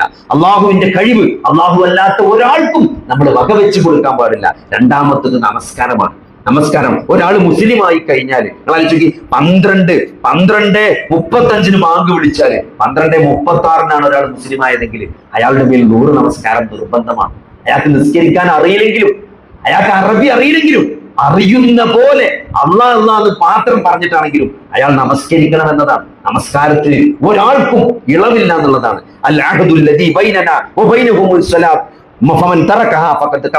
എന്ന ഇമാം തുറമുഴുന്ന ഹദീസ് കാണാൻ പറ്റും. എന്താണ് നമ്മളും അവിശ്വാസികളും തമ്മിൽ വ്യത്യാസം എന്താണ്? അവിടെ നമസ്കാരമാണ്. ആരെങ്കിലും അതിനെ ഉപേക്ഷിച്ചാൽ അവൻ കാഫിറായി എന്നാണ്. ബോധപൂർവം ഒരാൾ നമസ്കാരം ഉപേക്ഷിച്ചാൽ അവൻ കാഫിറാണെന്നാണ്. അപ്പൊ നമസ്കാരത്തിന്റെ വിഷയത്തിൽ നമ്മൾ നല്ലോണം ശ്രദ്ധിക്കണം. പരലോകത്ത് ചെന്നാൽ ആദ്യമായി വിചാരണ ചെയ്യപ്പെടുക നമസ്കാരത്തെ കുറിച്ചാണെന്നാണ്. 5 നേരത്തെ നമസ്കാരം ആണുങ്ങളെ സംബന്ധിച്ചിടത്തോളം അത് പള്ളിയിൽ പോയി ജമാഅത്തായിട്ട് നമസ്കരിക്കുക എന്നുള്ളത് വളരെ പ്രധാനപ്പെട്ട കാര്യമാണ്. പക്ഷേ നമ്മളൊക്കെ നിസ്കരിക്കുന്നവരാണ്. ഇന്ന് നിസ്കരിക്കാത്ത ആള് പണ്ടത്തെ പോലെയല്ല. പണ്ടൊക്കെ പള്ളിക്ക് ചെന്നാല് വെറും വയസ്സന്മാര് മാത്രമേ പള്ളിയിൽ കാണാൻ പറ്റുള്ളൂ. എന്നാൽ ഇന്ന് പള്ളികളൊക്കെ അൽഹംദുലില്ലാ പണ്ടത്തെക്കാളൊക്കെ സജീവമാണ്. പക്ഷെ എന്താണ്, നമസ്കാരത്തിൽ ഖുശൂ ഇല്ല, ആ ചൈതന്യം ഖുശൂ ഇല്ലാതെ നമസ്കരിക്കുന്നവരാണ് ഇന്ന് പലപ്പോഴും നമുക്ക് നമസ്കാരക്കാരെ കാണാൻ പറ്റുന്നത്. അതുകൊണ്ട് അതിനുള്ള മാർഗം എന്താണ്? നമ്മൾ സലാത്തിൽ മുഅദ്ദിനാണ്, വിട പറയുന്നവന്റെ നമസ്കാരമാണ് നിങ്ങൾ നമസ്കരിക്കേണ്ടതെന്നാണ്. ഇന്നിപ്പോ നമ്മൾ അസർ നിസ്കരിച്ചപ്പോൾ നമ്മൾ ആലോചിക്കേണ്ടത് എന്താ അറിയോ? മഗ്രിബിന് നമ്മൾ ബാക്കി ഉണ്ടാവില്ല എന്നാണ്. മഗ്രിബ് നമസ്കരിക്കാൻ നമ്മൾ ജീവിച്ചിരിപ്പുണ്ടാവില്ല. നിങ്ങൾ അസർ നിസ്കരിക്കുമ്പോൾ മനസ്സിൽ വിചാരിക്കണം. അതുകൊണ്ട് ഇതിന്റെ അവസാനത്തെ നിസ്കാരമാണ് ഈ അസർ. ഇപ്പൊ നമ്മൾ മഗ്രിബ് നിസ്കരിക്കാൻ പോവാണെങ്കിൽ ഈ മഗ്രിബിന്റെ അവസാനത്തെ നിസ്കാരമാണ്. ഇശാ ജമാഅത്തിന്റെ മുമ്പ് ഞാൻ കുഴഞ്ഞു വീണ് മരിക്കുന്ന ഒരു അവസ്ഥ നിങ്ങൾ ആലോചിച്ച് നോക്കി. ആ നിസ്കാരത്തിൽ എത്ര ഖുശൂ ഉണ്ടാവും? അതന്നെയാണ് ഖുശൂ പറഞ്ഞത്. ഇങ്ങനത്തെ അവസാനത്തെ നിസ്കാരമാണെന്ന് വിചാരിച്ചാല് നിങ്ങൾ ഫാത്തിഹയൊക്കെ നല്ല മെല്ലെ ഓതുള്ളൂ. കോഴി കൊത്തണ പോലെ നല്ല സുജൂദൊക്കെ വീണാല് സമയം പോരാന്ന് തോന്നും അല്ലെ? അത്രയും ഇഖ്ലാസോട് കൂടി ജീവിതത്തിൽ ഒരിക്കലും നിസ്കരിച്ചിട്ടുണ്ടാവില്ല. അങ്ങനത്തെ നിസ്കാരമാണ് ഇത്. അവസാനത്തെ നിസ്കാരമാണെന്ന് വിചാരിച്ച് ഒരാൾ നിസ്കരിക്കുമ്പോൾ നിസ്കരിക്കുക. കാരണം എന്താ പറയുക? കാരണം ഇശാക്ക് നമ്മൾ ഉണ്ടാവില്ല എന്ന് വിചാരിച്ചാല് പിന്നെ നമ്മളെ മഗ്രിബിന്റെ അവസ്ഥ എന്തേക്കാരം? അതിന് നമ്മള് ആ സുജൂദൊക്കെ വല്ലാത്തൊരു സുജൂദായിരിക്കും. അതുകൊണ്ട് അല്ലാഹുവിന്റെ റസൂൽ പറഞ്ഞതാണ്, വിടവാങ്ങുന്നവന്റെ നമസ്കാരമാണ് നിങ്ങൾ നമസ്കരിക്കേണ്ടതെന്ന്. ഖുശൂക്ക് കിട്ടാതെ പരാതിപ്പെട്ട ആളോട് നബി പറഞ്ഞ മറുപടിയാണത്. ഖുശൂ എന്താ കിട്ടാത്തെന്ന് ചോദിച്ചപ്പോ, ഖുശൂ കിട്ടണമെങ്കിൽ എന്ത് ചെയ്യാ? ഇതിന്റെ അവസാനത്തെ നിസ്കാരമാണ് വിചാരിച്ച് നിസ്കരിച്ചാൽ മതി. അപ്പോ ഒരു ഖുശൂ ഇല്ലാത്തവനും ഖുശൂ കിട്ടും. പിന്നെ മാത്രമല്ല സഹോദരങ്ങളെ, ഈ ഉമ്മത്തിൽ ആദ്യമായിട്ട് ഉയർത്തപ്പെടുക ഖുശൂ ആണ് എന്ന് അല്ലാഹുവിന്റെ റസൂൽ പറഞ്ഞിട്ടുണ്ട്. അതുകൊണ്ട് അത് ഉയർത്തപ്പെടാതെ നോക്കുക എന്നുള്ളത് അത് ആ നിസ്കരിക്കുമ്പോൾ മാത്രം കിട്ടേണ്ട ഒരു സാധനമല്ല ഖുശൂ എന്നാല്. അത് ജീവിതത്തിൽ 24 മണിക്കൂറും നമുക്ക് കിട്ടേണ്ട ഒരു സാധനമാണ്. അത് കിട്ടണമെങ്കിൽ നമ്മൾ അല്ലാഹുവിൽ അചഞ്ചലമായ വിശ്വാസവും പരലോകത്തിൽ ദൃഢമായ ബോധ്യവുമാണ്. പരലോകത്ത് ദൃഢമായി വിശ്വസിക്കുന്നവരാണ്. ഈ മരണത്തിന് ശേഷം ഒരു ജീവിതമുണ്ട്. ഞാൻ ഉയർത്തെഴുന്നേൽപ്പിക്കപ്പെടും. ഞാൻ ചെയ്തത് സംസാരം അള്ളാഹു എനിക്ക് കാണിച്ചു തരുന്ന എന്റെ ചെറുതും വലുതുമായ സകല കർമ്മങ്ങളെയും അള്ളാഹു രേഖപ്പെടുത്തി വെക്കുന്നുണ്ടെന്ന് എന്റെ കൈകൾ സാക്ഷി പറയുന്ന, എന്റെ വായകൾക്ക് സീല് വെച്ച് എന്റെ കൈകൾ സംസാരിക്കുന്ന, എന്റെ കാലുകൾ സാക്ഷി പറയുന്ന, ഭൂമി അതിന്റെ വർത്തമാനങ്ങൾ വിളിച്ചു പറയുന്ന ഏറ്റവും അപകടം പിടിച്ച ഒരു ദിവസത്തെ വിചാരണക്ക് അള്ളാഹുവിന്റെ മുമ്പിൽ നിൽക്കേണ്ടി വരും എന്ന ഒരു ബോധത്തോടു കൂടി ആർക്കാണോ ജീവിക്കാൻ സാധിക്കുന്നത് അപ്പോഴാണ് ഖുശൂ ഉണ്ടാകുക. ഈ മരണത്തിന് ശേഷം ഉയർത്തെഴുന്നേൽപ്പിക്കപ്പെടും, ചോദ്യം ചെയ്യപ്പെടും. അള്ളാഹു നൽകിയ ഓരോ അനുഗ്രഹങ്ങളെ കുറിച്ചും അള്ളാഹു ചോദ്യം ചെയ്യും എന്ന ഒരു ബോധത്തോടു കൂടി നമുക്ക് ജീവിക്കാൻ സാധിക്കുമ്പോഴാണ് നമുക്ക് ജീവിതത്തിൽ ഖുശൂ ഉണ്ടാകുക. അപ്പോഴാണ് നിസ്കാരത്തിലും നന്നായിട്ട് ഖുശൂ ഉണ്ടാകുക. അതുകൊണ്ട് ആ നമസ്കാരത്തിന്റെ കാര്യത്തിൽ നമ്മൾ നന്നായിട്ട് ശ്രദ്ധിക്കേണ്ടതുണ്ട്. അതേപോലെ തന്നെ സഹോദരങ്ങളെ, നമ്മള് കൂട്ടുകാരെ തെരഞ്ഞെടുക്കുമ്പോൾ നല്ല കൂട്ടുകാരെ തെരഞ്ഞെടുക്കുക. ദുനിയാവിൽ നിന്നും നമ്മളെ മറപ്പിക്കുന്ന, ആഖിറത്തിനെ കുറിച്ച് മറപ്പിക്കുന്ന, ദുനിയാവിൻ്റെത് മാത്രം സംസാരിക്കുന്ന, ദുനിയാവിന്റെ കാര്യങ്ങൾ മാത്രം ചർച്ച ചെയ്യുന്ന കൂട്ടുകാരെ നമ്മൾ തെരഞ്ഞെടുക്കരുത്. ആഖിറത്തിന് വേണ്ടി മത്സരിക്കുന്ന, നിങ്ങൾ മത്സരിക്കേണ്ടത് ആഖിറത്തിന് വേണ്ടിയാണെന്നാണ്. ആഖിറത്തിന് വേണ്ടി മത്സരിക്കുന്ന കൂട്ടുകാരെ തെരഞ്ഞെടുക്കണം അല്ലെ? സ്വതക്കയുടെ കാര്യത്തിലാണെങ്കിലും എന്താണ്, ഇത്തക്കുന്നാർ വലു ബിശിക്കി തംറ, കാരക്കയുടെ ഒരു ചുള കൊണ്ടാണെങ്കിലും നിങ്ങൾ നരകത്തെ കാക്കണം എന്ന് സഹാബത്തിനോട് നബി സല്ലല്ലാഹു അലൈഹി വസല്ലമ മിമ്പർമ കയറി പറഞ്ഞു. ആലോചിക്കുമോ, ഒരു കാരക്കയുടെ ചുള എന്ന് പറഞ്ഞാല് അതൊക്കെ പറഞ്ഞാല് അത് കണ്ട ആൾക്കാർക്കേ മനസ്സിലാവുള്ളൂ. പണ്ടൊക്കെ ഇപ്പൊ നമുക്ക് എന്താ വെച്ചാല് നോമ്പറക്കാനൊക്കെ ഈത്തപ്പഴങ്ങൾ ഒന്നായിട്ട് കൊണ്ടേ കുട്ടുക ചെയ്യാം. പണ്ട് കാരക്ക ഉണ്ടാവും, അത് ഈ വയസ്സന്മാര് ഓരോ കത്തിയോണ്ട് ഇങ്ങനെ അത് 4 ചുളയും 8 ചുളയൊക്കെ ആക്കിയിട്ടാണ് പണ്ടിക്ക് നോമ്പറക്കാൻ കൊടുത്തിനെ. അങ്ങ് ഓർമ്മ ഉണ്ടാവും ചിലപ്പോ. അതിന്റെ ഒരു ചുള എന്ന് പറയുമ്പോ അതിന്റെ ഒരു പീസേക്കാരം, ഒരു കാരക്ക 4 പീസാക്കി എത്ര ഉണ്ടാവും? അത് ഉണങ്ങിയ കാരക്കയാരോ, അത് വെള്ളത്തിലിട്ട് പുതിർത്തേണ്ടി വരും ആദ്യം തിന്നണമെങ്കിൽ, അല്ലെങ്കിൽ പല്ല് പൊട്ടിപ്പോ. അങ്ങനത്തെ കാരക്ക 4 കഷ്ണാക്കി നോമ്പ് തുറന്ന ഒരു കാലുണ്ടായിരുന്നു. നബി സല്ലല്ലാഹു അലൈഹി വസല്ലം സഹാബത്തിനോട് പറയാണ്, ഒരു കാരക്കയുടെ ചുളവുണ്ടെങ്കിലും നിങ്ങൾ നരകത്തെ കാക്കണം എന്ന് പറയുമ്പോൾ ആ നരകത്തിന്റെ ഗൗരവത്രങ്ങൾ ആലോചിച്ചു. അപ്പൊ അതുകൊണ്ട് സഹോദരങ്ങളെ, ഈ ജീവിതം എന്നത് എന്തിനാണ്? നരകത്തെ കാക്കാൻ വേണ്ടിയിട്ടുള്ളതാണ്.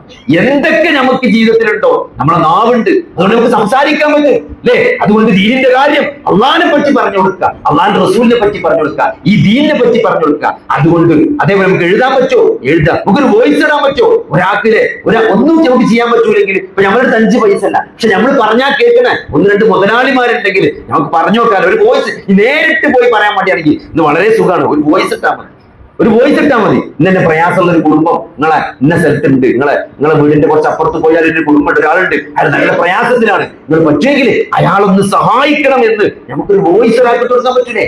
എന്തൊക്കെ അള്ളാഹു നമുക്ക് നൽകിയിട്ടുണ്ടോ? എഴുതാൻ പറ്റുമോ? വരക്കാൻ പറ്റുമോ? നമുക്ക് എന്തൊക്കെ അള്ളാഹു നൽകിയ കഴിവുകളുണ്ടോ അതുകൊണ്ടൊക്കെ നമ്മൾ പോസിറ്റീവായിട്ട് അള്ളാഹുവിന്റെ ദീനിന് വേണ്ടി അള്ളാഹുവിന്റെ വജ്ഹ് ആലോചിച്ചുകൊണ്ട് നമ്മൾ സൽക്കർമ്മം ചെയ്യുമ്പോൾ സഹോദരനെ, അതാണ് ഈ ജീവിതത്തിന്റെ ലക്ഷ്യം. അള്ളാഹു നൽകിയ ഈ അനുഗ്രഹങ്ങൾക്ക് അങ്ങനെയാണ് നമ്മൾ നന്ദി കാണിക്കേണ്ടത് അല്ലെ? നിങ്ങൾ നന്ദി കാണിച്ചാൽ നിങ്ങൾക്ക് നാം വർദ്ധിപ്പിച്ചു തരുന്നതാണ്.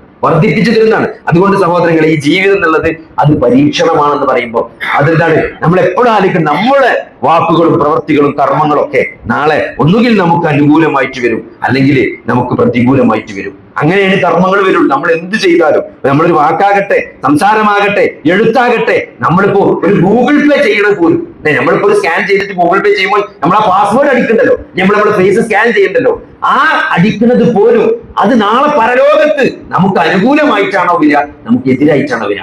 അതാണ് നമ്മൾ ആലോചിക്കേണ്ടത്. അത് എതിരായിട്ട് വരുന്ന ഒരവസ്ഥ ഉണ്ടെങ്കിൽ സഹോദരങ്ങളെ, അത് വലിയ നഷ്ടമായിരിക്കും. അതാണ് നമ്മൾ മനസ്സിലാക്കേണ്ടത്. ഒരു തിരിച്ചുപോക്ക് സാധ്യമല്ല. മഹാനായ ഉസ്മാൻ ഇബ്നു അഫ്ഫാൻ റളിയല്ലാഹു അൻഹു അദ്ദേഹം ഖബർ കാണുമ്പോൾ കരയുമെന്നാണ്.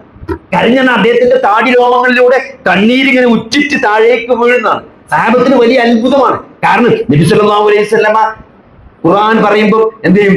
നരകശിക്ഷയെ പറ്റി പറയുന്നുണ്ട്. പക്ഷെ അപ്പോഴൊന്നും ഉസ്മാൻ റളിയല്ലാഹു കരയിലില്ല. പക്ഷെ ഖബർ കണ്ടാലും, ഖബറിനെ പറ്റി കേട്ടാലും, ഖബറിനെ പറ്റി എന്തെങ്കിലും നബി പറഞ്ഞാലും അപ്പോൾ ഉസ്മാൻ റളിയല്ലാഹു ഭയങ്കരമായിട്ട് കരയുന്നതാണ്. കണ്ണീരൊക്കെ താടിയിലും അങ്ങനെ ഒലിച്ചിറങ്ങുന്നതാണ്.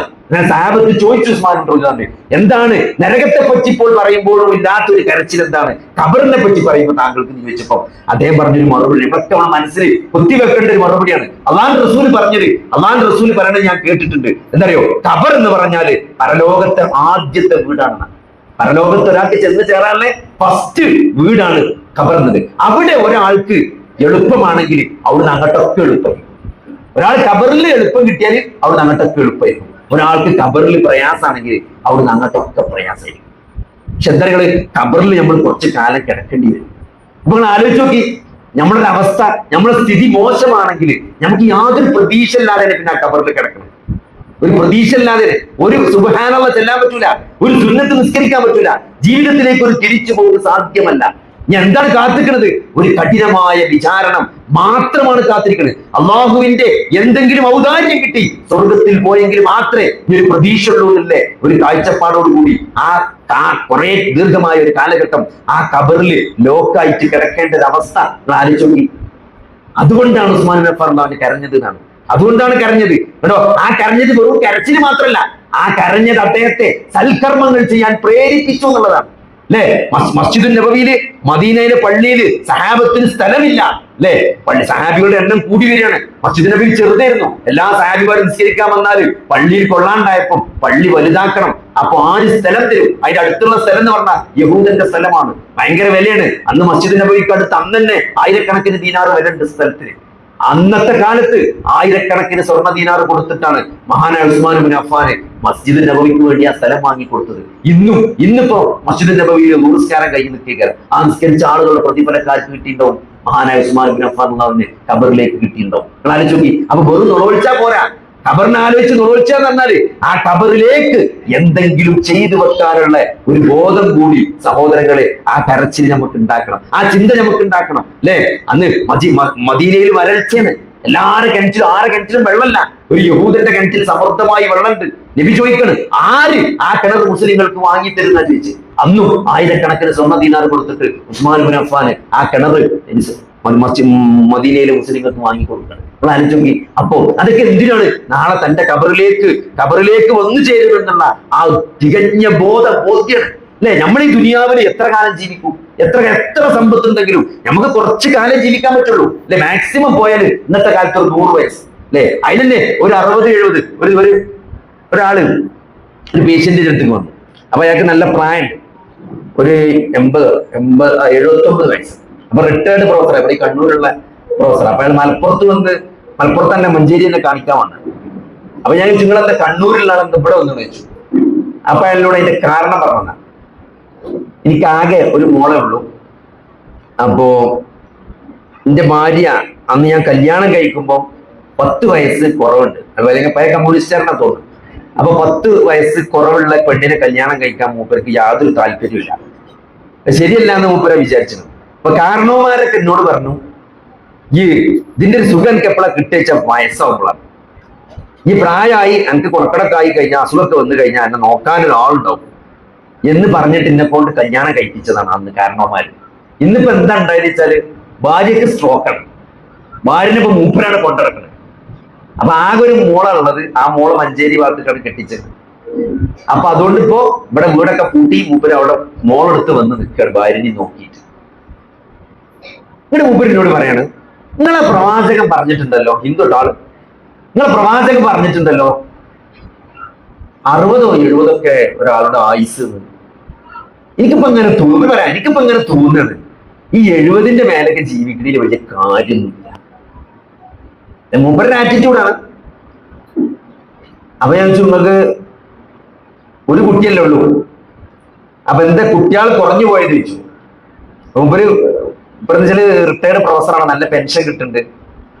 ഈ 70 വയസ്സ് ഈ കിട്ടുന്ന പെൻഷനൊന്നും എനിക്കൊരു ഉപകാരമൊന്നുമില്ല. ഞാൻ മക്കൾക്ക് കൊടുക്കുന്നല്ലാണ്, എനിക്കിപ്പോ ആ പെൻഷൻ കൊണ്ട് എന്താ കാര്യം? അപ്പൊ ഇവിടെ ഈ ഏറ്റവും കൂടുതൽ ജീവിത നിലവാരമുള്ള, ഏറ്റവും കൂടുതൽ ആയുസ്സുള്ള രാജ്യങ്ങളാണ് സിംഗപ്പൂരും ജപ്പാനൊക്കെ. അവിടെയൊക്കെ പോയാൽ 75-80 വയസ്സ് കഴിഞ്ഞാൽ പിന്നെ ആൾക്കാർ വീൽ ചെയർമലാണ്. സംഭവം ജീവിക്കുന്നുണ്ടെങ്കിലും വീൽ ചെയർമലും വൃദ്ധസദനങ്ങളിലൊക്കെയാണ് ജീവിക്കുന്നത് കുറെ കാലം. അപ്പൊ അതുകൊണ്ട് സഹോദരങ്ങളെ, ജീവിക്കുക എന്ന് പറഞ്ഞാൽ എന്താ? അത് അള്ളാഹുവിന്റെ റസൂൽ സല്ലല്ലാഹു അലൈഹി വസല്ലമ നമ്മൾ കൃത്യമായിട്ട് ജീവിതത്തിന്റെ ലക്ഷ്യം പഠിപ്പിച്ചത്. അപ്പൊ നമ്മൾ കുറെ കാലം ജീവിച്ചാലും അത് മാക്സിമം ഈ പറഞ്ഞ മാതിരി 90-100 ഒരാൾക്ക് പറ്റുള്ളൂ. അതിൽ തന്നെ നമുക്ക് ഒരു എന്താ പറയുക, ആസ്വദിച്ച് എത്ര കാലം ജീവിക്കാൻ പറ്റും എന്നുള്ളത് ഒരു ഡിബേറ്റബിൾ ക്വസ്റ്റ്യൻ ആണ്. അപ്പൊ ഞാൻ പറഞ്ഞു തരുന്നത് എന്താ വെച്ചാല്, ഒരു പരിധിയിൽ കൂടുതൽ നമുക്ക് ദുനിയാവ് ഒരു പരിധിയിൽ കൂടുതൽ കിട്ടിയത് കൊണ്ട് പ്രത്യേകിച്ച് കാര്യമില്ല എന്നുള്ളതാണ്. കാരണം രാവിലെ ഇപ്പൊ എന്തായാലും നിങ്ങൾക്ക് എന്താ തിന്നാൻ പറ്റുക? 1 ദോശ 2 ദോശ. പൈസ എന്ത് വിചാരിച്ചാൽ ഇപ്പൊ 10 ദോശ തിന്നാൻ പറ്റുമോ? അല്ലെങ്കിൽ രാവിലെ തന്നെ മന്തി തിന്നാൻ പറ്റുമോ? നമുക്ക് തിന്നണീന് എന്തൊരു ഒരു കണക്കില്ല. പ്രത്യേകിച്ച് പൈസ ഉള്ളവർക്ക് പ്രഷറും ഷുഗർ ഒക്കെ ഉണ്ടാവും, തീറ്റ തിന്നാൻ പറ്റാത്ത സ്ത്രീയാണുള്ളത്. പിന്നെ ഡ്രസ്സ് ഇപ്പൊ നിങ്ങൾക്ക് എന്തോ 1 കുപ്പായല്ലേ, ഒരു ദിവസം 3-4 കുപ്പായൊക്കെ മാറ്റിയിടാ. അതിലേറെ ഇടുന്നെങ്കിലും മെനക്കെടല്ലേ പതി? ഓരോ മണിക്കൂർ ഓരോ കുപ്പായിട്ടെങ്കിൽ നമ്മൾ മെനക്കെടേണ്ട പതി. അപ്പൊ ഇത് എത്ര കിട്ടിയാലും ഇതിനൊക്കെ ഒരു പരിധി ഉണ്ട്. ഈ സോഫ്റ്റ്വെയർ കമ്പനി ആദ്യം തുടങ്ങിയ അമേരിക്കയിൽ വലിയൊരു പൈസക്കാരുണ്ട്. ഇവിടെയൊക്കെ സോഫ്റ്റ്വെയർ ഉണ്ട്. ഇതിപ്പോ ഇതിന്റെ തുടക്ക കാലത്ത് ഈ വലിയ കമ്പ്യൂട്ടറൊക്കെ എന്ന് പറഞ്ഞപ്പോഴല്ലേ ചെറുതായത്. പണ്ട് ഒരു കമ്പ്യൂട്ടർ എന്ന് പറഞ്ഞാൽ ഒരു റൂമിലൊക്കെ നിൽക്കുന്ന കാലുണ്ട്. ഒരു റൂം മൊത്തം ഒരു കമ്പ്യൂട്ടറിന്റെ സാധനങ്ങളുള്ള വലിയ കമ്പ്യൂട്ടറുള്ള ഒരു കാലുണ്ടായിരുന്നു 1960-കളിലൊക്കെ. അപ്പൊ അതിന്റെയൊക്കെ തുടക്ക കാലത്ത് ഈ സോഫ്റ്റ്വെയർ കാര്യങ്ങളിലൊക്കെ വളരെ പഠനം നടത്തിയൊക്കെ സ്വന്തമായി തുടങ്ങിയ വലിയൊരു പൈസക്കാരുണ്ട്. അപ്പൊ അദ്ദേഹം സ്വന്തം ജോലി കഴിഞ്ഞ് വന്ന് രാത്രിയാണ് മൂപ്പര് ഈ റിസർച്ചും പഠനമൊക്കെ നടത്തുക. അപ്പൊ കുടുംബജീവിതം നഷ്ടപ്പെടാതിരിക്കാൻ മൂപ്പര് എന്താ ചെയ്ത് വെച്ചാൽ, മൂപ്പര് മഗ്‌രിബിന് പെരീക്ക് വൈകുന്നേരം പെരീക്കുന്നിട്ട് കുട്ടികളെയും പെണ്ണുങ്ങളെ ഇപ്പം ഭക്ഷണം കഴിക്കും. അത് കഴിഞ്ഞിട്ടാണ് മൂപ്പര് ഈ റിസർച്ചിൽ പോകുക. അങ്ങനെ തുടങ്ങി അങ്ങനെ കഷ്ടപ്പെട്ട് മൂപ്പര് കമ്പനി ഉണ്ടാക്കി. അത് വലിയ ലാഭകരമായി. അങ്ങനെ എന്തോ ആയിരക്കണക്കിന് $1 മില്യൺ കമ്പനി വിറ്റു. ജീവിതത്തിന്റെ ഘട്ടത്തിലെ മൂപ്പര് വിറ്റ് ഒഴിവാക്കി.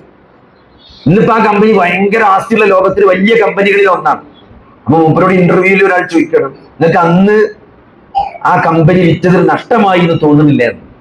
കാരണം ഇന്നിപ്പോ ആ കമ്പനി ഇപ്പൊ നമ്മളൊരു ഇവിടെ പീടിയുണ്ട്, നിങ്ങൾ എന്ത് ചെയ്തു? നിങ്ങള് കുറച്ച് കഴിഞ്ഞപ്പോൾ നല്ല ലാഭത്തിൽ നിങ്ങൾക്ക് അന്നത്തെ കാലത്ത് നല്ല ലാഭം കിട്ടിയപ്പോൾ നിങ്ങൾ കൊടുത്തു. പിന്നെ 15 കൊല്ലം കഴിഞ്ഞപ്പോ അതിന് ഭയങ്കര വിലയാണ്, ഭയങ്കര വലിയ സംഭവമായി. അപ്പൊ ആൾക്കാർ ചോദിക്കണം, നിങ്ങൾക്ക് അതൊരു നഷ്ടമായി തോന്നില്ല? അതിന് മൂപ്പര് കൊടുത്ത മറുപടി എന്താ പറയുന്നത്? അന്ന് വിറ്റ് കിട്ടിയ പൈസ എപ്പോഴും ബാങ്ക് കിടക്കുന്നുണ്ട്. എന്റെ ഒരു 10 തലമുറ ജീവിച്ചു തീർന്നാലും ആ പൈസ തീരൂല. പിന്നെ ഇപ്പൊ ഞാനിപ്പോ 1000 പൈസ ഇട്ടിട്ട് ഇപ്പൊ എന്താ കാര്യം എന്നാ ചോദിച്ചത്. അപ്പൊ അങ്ങനെ ദുനിയാവിന്റെ അവസ്ഥ എന്ന് പറഞ്ഞാൽ അതാണ്. പക്ഷെ ആദമിന്റെ മകന്റെ സ്വഭാവം എന്ന് പറഞ്ഞാല് നമ്മൾ ഒന്ന് കൊടുത്താൽ പിന്നെയും കിട്ടണം എന്നുള്ളതാണ് അല്ലെ. ഒരു സ്വർണത്തിന്റെ മല ആദമിന്റെ മകന് കാണിച്ചു കൊടുത്താല് അതുകൊണ്ട് തൃപ്തിയാവില്ല എന്നാണ്. അടുത്ത മല എവിടെ എന്നാ ചോദിക്കുക. അടുത്ത മല അല്ലെ. ഒരു കഥയിലുണ്ട്, രാജാവ് ഒരു നാട്ടിൽ വന്നിട്ട് ഇവിടെ ഏറ്റവും നന്നായി മനസമാധാനത്തോടു കൂടി ജീവിക്കുന്ന ആളാരാ ചോദിക്കും. അപ്പൊ ഒരാളെ കാണിച്ചു കൊടുക്കുന്നതാണ്, ഇയാളാണ് ഈ നാട്ടിലെ ഏറ്റവും സമാധാനമുള്ള ആള്. അയാളെ സമാധാനം ഞാൻ കളയണ കാണിച്ചു തരാം. എന്നിട്ട് അയാളെ പെരന്റെ മുമ്പിൽ കൊണ്ടേക്കാണ്ട് 99 സ്വർണ്ണ നാണയമുള്ള ഒരു കിഴി കൊണ്ടേക്കും. അങ്ങനെ മൂപ്പര് രാവിലെ ഇറങ്ങുമ്പോ ഒരു കിഴി 99 സ്വർണ്ണ നാണയം തുറന്ന ചെക്കാണ്, അടച്ച ചെക്കല്ല, തുറന്ന ചെക്കാണ്. അങ്ങനെ മൂപ്പര് കിട്ടിയ മൂപ്പര് പിന്നെ കൺഫ്യൂഷൻ ആയി, ഒന്നാരടുത്ത് ഇതിപ്പോ ഒന്നാരടുത്തുന്നല്ലോ, അപ്പൊ ആർക്കും അറിയാലോ. അപ്പൊ അങ്ങനെ മൂപ്പർക്ക് ഉറക്കല്ലാതെ ആ ഒന്നാരടുത്ത് ആലോചിച്ചിട്ട് അങ്ങനെ ഒരാഴ്ച വന്നിട്ട് രാജാവ് വന്നിട്ട് എന്തായി അയാൾ പുറക്കല്ലാതെ നടക്കണം, ആ ഒന്നാരടുത്ത് വിചാരിച്ചിട്ട്. ഇതാണ് മനുഷ്യന്റെ ഒരു അവസ്ഥ. അപ്പൊ അതുകൊണ്ട് സഹോദരങ്ങൾ, ദുനിയാവിന്റെ പിന്നാലെ നമ്മൾ എന്ത് ചെയ്തു, ഒരു പരിധിയിൽ കൂടുതൽ പോകാൻ പാടില്ല. ദുനിയാവ് എന്തിനുള്ളതാണ് നമ്മൾ കൃത്യമായിട്ട് മനസ്സിലാക്കണം. ദുനിയാവ് ആഖിറത്തിനുള്ളതാണ്. ആഖിറത്ത് നേടാനുള്ളതാണ് എന്ത്, ദുനിയാവ് എന്നത്. നിങ്ങൾ ഒരു എന്താണ്, നിങ്ങൾ ഒരു വഴിയാത്രക്കാരനെ പോലെ ആകണം എന്നാണ് ഇബ്നു ഉമർ വിശ്വാസം പറഞ്ഞായിട്ട് പറഞ്ഞത്. നമ്മളൊരു യാത്രയിൽ ഇങ്ങനെ ഇറങ്ങുമ്പോൾ ബൈക്കിൽ ഒന്ന് ചായ പിടിച്ചാൽ ഇറങ്ങൂലേ, ആ ചായ പിടിക്കാൻ ഇറങ്ങുമ്പോൾ ആ സ്ഥലത്തോട് നമുക്ക് എത്ര ബന്ധം ഉണ്ടാവും. ആ ചായ പിടി കഴിഞ്ഞാൽ നമ്മളവിടുന്ന് പോലെ, അല്ലാതെ അവിടെ ഇപ്പൊ എന്ത് കാര്യമുണ്ടോ. അല്ലെങ്കിൽ ഒരു സ്ഥലത്തേക്ക് തിരുവനന്തപുരത്തേക്ക് നമ്മൾ പേപ്പർ ശരിയാക്കാൻ വേണ്ടി പോയി, അപ്പോ അന്ന് നടന്നില്ല വിചാരിച്ച നാളെ അവിടെ ക്ലർക്ക് വരുള്ളൂ ഓഫീസിൽ, നാളെയും കൂടി നിന്നാലേ പേപ്പർ ശരിയാവുള്ളൂ എന്ന് പറഞ്ഞാൽ നമ്മൾ അവിടെ ഏറ്റവും കുറഞ്ഞ പൈസക്കൂടെ റൂം ഇട്ട് തന്നു. കാരണം എന്താ വെച്ചാൽ നമുക്കൊന്ന് ഒന്ന് രണ്ടും നിർവഹിച്ചാൽ മതി അല്ലേ, നമുക്ക് അങ്ങനെ കിടന്നുറങ്ങണമെന്ന് വരെ ഉണ്ടാവില്ല. അപ്പൊ വല്ല മുസാഫർ ഖാനിയിലോ അല്ലെങ്കിൽ എവിടെയെങ്കിലും ചെറിയ പൈസക്ക് ലോഡ്ജ് കിട്ടാൻ അവിടെ പോയിട്ട് റൂം എടുത്ത് നമ്മുടെ നിൽക്കും. ആ റൂമിനോട് നമുക്ക് എത്ര ബന്ധം ഉണ്ടാവും. അതേപോലെയാകണം ദുനിയാവ് എന്നാണ്. അപ്പൊ അതുകൊണ്ട് അത് അള്ളാന്റെ റസൂൽ പഠിപ്പിച്ചതാണ്. അള്ളാഹുവിന്റെ റസൂൽ ദരിദ്രനായിരുന്നു അല്ലെ. ദുനിയാവിന് എന്തെങ്കിലും ഒരു വിലയുണ്ടെങ്കിൽ അള്ളാഹുവിന്റെ റസൂൽ പണക്കാരനാകുമായിരുന്നു, അള്ളാഹുവിന്റെ റസൂൽ റിച്ച് ആകുമായിരുന്നു, അള്ളാഹുവിന്റെ റസൂലിന് ദുനിയാവ് കൊടുക്കുമായിരുന്നു. പക്ഷേ ഈത്തപ്പനയുടെ പരുത്ത ഓലയിൽ കിടന്നുറങ്ങിയ അല്ലെ നബിന്റെ പുറം നോക്കിയിട്ട് സഹാബത്ത് ചോദിക്കാണ്, ഇങ്ങനെ ഉറങ്ങി നീച്ചപ്പോ ഈത്തപ്പനന്റെ അങ്ങനെ പാട് മൊത്തം അല്ലെ. പണ്ടത്തെ കാലത്ത് നമുക്ക് ആ പായിലൊക്കെ കടന്ന് നീച്ചുമ്പോ അങ്ങനെ കാണാം, ആ പായിന്റെ മൊത്തം അടയാളം നമ്മളെ പുറത്തുണ്ടാവും. നമ്മളെ നാട്ടിലെ പായാണ് സോഫ്റ്റ് പായാണ്, ഈത്തപ്പനന്റെ പായ എന്ന കുറച്ചുകൂടി റഫ് പായാണ്. അപ്പൊ ആ പാട് കണ്ടിട്ട് സഹാബത്ത് ചോദിച്ചു, നല്ലൊരു കടക്കുണ്ടാക്കി തരട്ടെയാണ്, ഞാൻ ഈ ദുനിയാവ് എന്ത് ബന്ധമാണെന്നാ ചോദിച്ചത്. അതുകൊണ്ട് ദുനിയാവ് വേണ്ടെന്നല്ല, പക്ഷെ ദുനിയാവ് നമ്മളെ ആഖിറത്തിനെ നഷ്ടപ്പെടുത്താൻ സമ്മതിക്കരുത്. നമ്മൾ അത് നമുക്ക് വ്യക്തമായ ബോധമാണ്. അതിൽ സഹോദരങ്ങളെ, അതിനനുസരിച്ചുള്ള ജീവിതം നമ്മൾ ജീവിക്കണം. ആ ജീവിതം നമ്മളെ മക്കൾക്ക് നമ്മളെ പൈതൃകമായി നമ്മൾ കൊടുക്കേണ്ടതാണ്. എന്റെ വാപ്പ എങ്ങനെയായിരുന്നു, എന്റെ വാപ്പ ഇത്രയൊക്കെ സമ്പത്തുണ്ടെങ്കിലും ആ സമ്പത്തിനോടുള്ള ഒരു ആറ്റിറ്റ്യൂഡ് എന്റെ വാപ്പാന്റെ ഇതായിരുന്നു എന്ന് മനസ്സിലാക്കാൻ നമ്മുടെ മക്കൾക്ക് സാധിക്കേണ്ടതുണ്ട്. അതാണ് നമ്മൾ മക്കൾക്ക് നൽകേണ്ട പൈതൃകം. അതാണ് അല്ലെ. പ്രവാചകന്മാർ അവരുടെ മക്കൾക്ക് നൽകിയ ലിഗസി എന്താണ് അല്ലെ. യാക്കൂബ് നബിക്ക് മരണമാസന്നമായ സന്ദർഭത്തിൽ നിങ്ങൾ അവിടെ ഹാജറുണ്ടായിരുന്നു എന്നാണ് അള്ളാഹ് ചോദിക്കുന്നത്. എന്താണ് യാക്കൂബ് നബി പറഞ്ഞത്? യാക്കൂബ് നബി എന്താ പറഞ്ഞത് അല്ലെ? വലിയ മൂത്ത മകന് ആ മട്ടന്നൂർ അങ്ങാടിയിലുള്ള ആ സ്റ്റാൻഡിന്റെ ബാക്കിലുള്ള 10 സെന്റ് കൊടുക്കണം, അല്ലെ ചെറിയ മോക്കത് കൊടുക്കണം. അങ്ങനല്ല വസിയത്ത് കൊടുത്തത്. എല്ലാവരെയും വിളിച്ചിട്ട് യാക്കൂബ് നബി ചോദിച്ചെന്താണ്, എനിക്ക് ശേഷം നിങ്ങൾ ആരെയാണ് ആരാധിക്കാന്ന് വെച്ചത്. ബാപ്പാന്റെ മക്കള് ശിർക്ക് ചെയ്യരുത്, നമസ്കാരം നിലനിർത്തണം, ബിദ്അത്ത് ചെയ്യരുത് എന്നാണ് സഹോദരങ്ങളെ നമ്മൾ മക്കൾക്ക് നൽകേണ്ട വസിയത്ത്. അത് ജീവിതം കൊണ്ട് അത് എന്റെ വാപ്പ അങ്ങനെയായിരുന്നു എന്ന് മക്കള് അത് ജീവിതത്തിലൂടെ മനസ്സിലാക്കിയെടുക്കണം. അതാണ് നമ്മൾ അനന്തരാവകാശമായി നൽകേണ്ട പൈതൃകം. അതാണ്. അതുകൊണ്ട് ഒരു വിശ്വാസിയെ സംബന്ധിച്ചിടത്തോളം നമ്മൾ ജീവിതത്തിൽ നിലനിർത്തേണ്ട കാര്യങ്ങൾ ഒന്ന് ഈ തൗഹീദ് തന്നെയാണ്. 2 തൗഹീദ്, ശിർക്കില്ലാത്തൊരു ജീവിതം, പിന്നെ ബിദ്അത്തില്ലാത്ത ആചാരങ്ങൾ. നബി സല്ലല്ലാഹു അലൈഹി വസല്ലമ 23 വർഷം സഹാബത്തിന്റെ ഇടയിൽ ജീവിച്ച് സ്വർഗത്തിലേക്ക് അടുപ്പിക്കുന്ന മുഴുവൻ കാര്യങ്ങളും ആ പ്രവാചകൻ പഠിപ്പിച്ചിട്ടുണ്ട് അല്ലെ. നബി സല്ലല്ലാഹു അലൈഹി വസല്ലമ പഠിപ്പിച്ച നിസ്കാരവും നോമ്പും ദിക്റുകളും നമുക്ക് എത്രയേ പഠിക്കാണ്ട്, എത്രയേ ചെയ്യാണ്ട്. ആ പ്രവാചകൻ പഠിപ്പിച്ച സഹീഹായ പ്രാർത്ഥനകള്, ദിക്റുകള്, ചര്യകള്, ഇതൊക്കെ നമുക്ക് എത്രയോ പഠിക്കാനും മനസ്സിലാക്കാനുണ്ട്. ആ പ്രവാചകൻ പഠിപ്പിക്കാത്ത കാര്യങ്ങൾ ചെയ്യാന്ന് പറഞ്ഞാല് അത് വലിയ തെറ്റാണ് അല്ലെ. കാരണം ഇന്നേ ദിവസം ഈ നിങ്ങളുടെ മതം നിങ്ങൾക്ക് പൂർത്തിയാക്കി തന്നതാണ്. സ്വർഗത്തിലേക്ക് അടുപ്പിക്കുന്ന മുഴുവൻ കാര്യങ്ങളും നിങ്ങൾക്ക് ഞാൻ പറഞ്ഞു തന്നിട്ടുണ്ട്. നരകത്തിൽ നിന്ന് നിങ്ങളെ അകറ്റുന്ന മുഴുവൻ കാര്യങ്ങളെ കുറിച്ചും ഞാൻ നിങ്ങൾക്ക് താക്കീത് നൽകിയിട്ടുണ്ടെന്നാണ്. അതുകൊണ്ട് അള്ളാന്റെ റസൂല് പഠിപ്പിക്കാത്ത ഒരു ആചാരം ഇപ്പൊ റബീഉൽ അവ്വൽ വരാൻ പോവാണ്. നോക്കി, അള്ളാന്റെ റസൂൽ സല്ലല്ലാഹു അലൈഹി വസല്ലമ റബീഉൽ അവ്വൽ 12-നാണ് ജനിച്ചത് എന്ന് സ്വഹീഹായ റിപ്പോർട്ട് പോലുമില്ല. ആകുള്ളത് എന്താണ്? നബി 12-നാണ് മരിച്ചത്. റബീഉൽ അവ്വൽ 12-ന് തിങ്കളാഴ്ചയാണ് നബി സല്ലല്ലാഹു അലൈഹി വസല്ലമ വഫാത്തായത്. കാരണം നബി ജനിച്ചപ്പോൾ നബി ആയിരുന്നില്ല. അറബികൾക്കിടയിൽ ജന്മദിനം ആഘോഷിക്കുന്ന ഒരു ശീലമല്ല. അതുകൊണ്ട് തന്നെ ജന്മദിനം അവർ ഓർത്തു വെക്കാറില്ല. നബി സല്ലല്ലാഹു അലൈഹി വസല്ലം മരിച്ചത് റബീഉൽ അവ്വൽ 12-നാണ് എന്ന് ചരിത്രത്തിൽ കാണാൻ സാധിക്കും. ജനിച്ചത് കാണാൻ സാധ്യമല്ല. പിന്നെ റബീഉൽ അവ്വൽ 12-നാണ് നബി ജനിച്ചത്. അന്ന് പ്രത്യേക പ്രാർത്ഥനകൾ, അന്ന് പ്രത്യേക സലാത്തുകൾ, പ്രത്യേക ബൈത്ത്, പായസം, ബിരിയാണി, ജാഥ. സഹോദരങ്ങൾ, എന്തിനു വേണ്ടി? നബിയുടെ പുണ്യം കിട്ടാൻ വേണ്ടി, നബിയുടെ ഇഷ്ടം കിട്ടാൻ വേണ്ടി. നബിയുടെ ഇഷ്ടം കിട്ടാൻ സഹോദരങ്ങളെ നബിയെ ജീവിതത്തിൽ പിൻപറ്റണം. നബി ഏറ്റവും കൂടുതൽ സ്നേഹിച്ചവർ ആരാണ്? സഹാബത്താണ് നബി ഏറ്റവും കൂടുതൽ സ്നേഹിച്ചത്, അല്ലേ? നബി സല്ലല്ലാഹു അലൈഹി വസല്ലമയുടെ വഫാത്തിന് ശേഷം ബിലാൽ റളിയല്ലാഹു അൻഹു ബാങ്ക് വിളിച്ചു എന്നാണ്.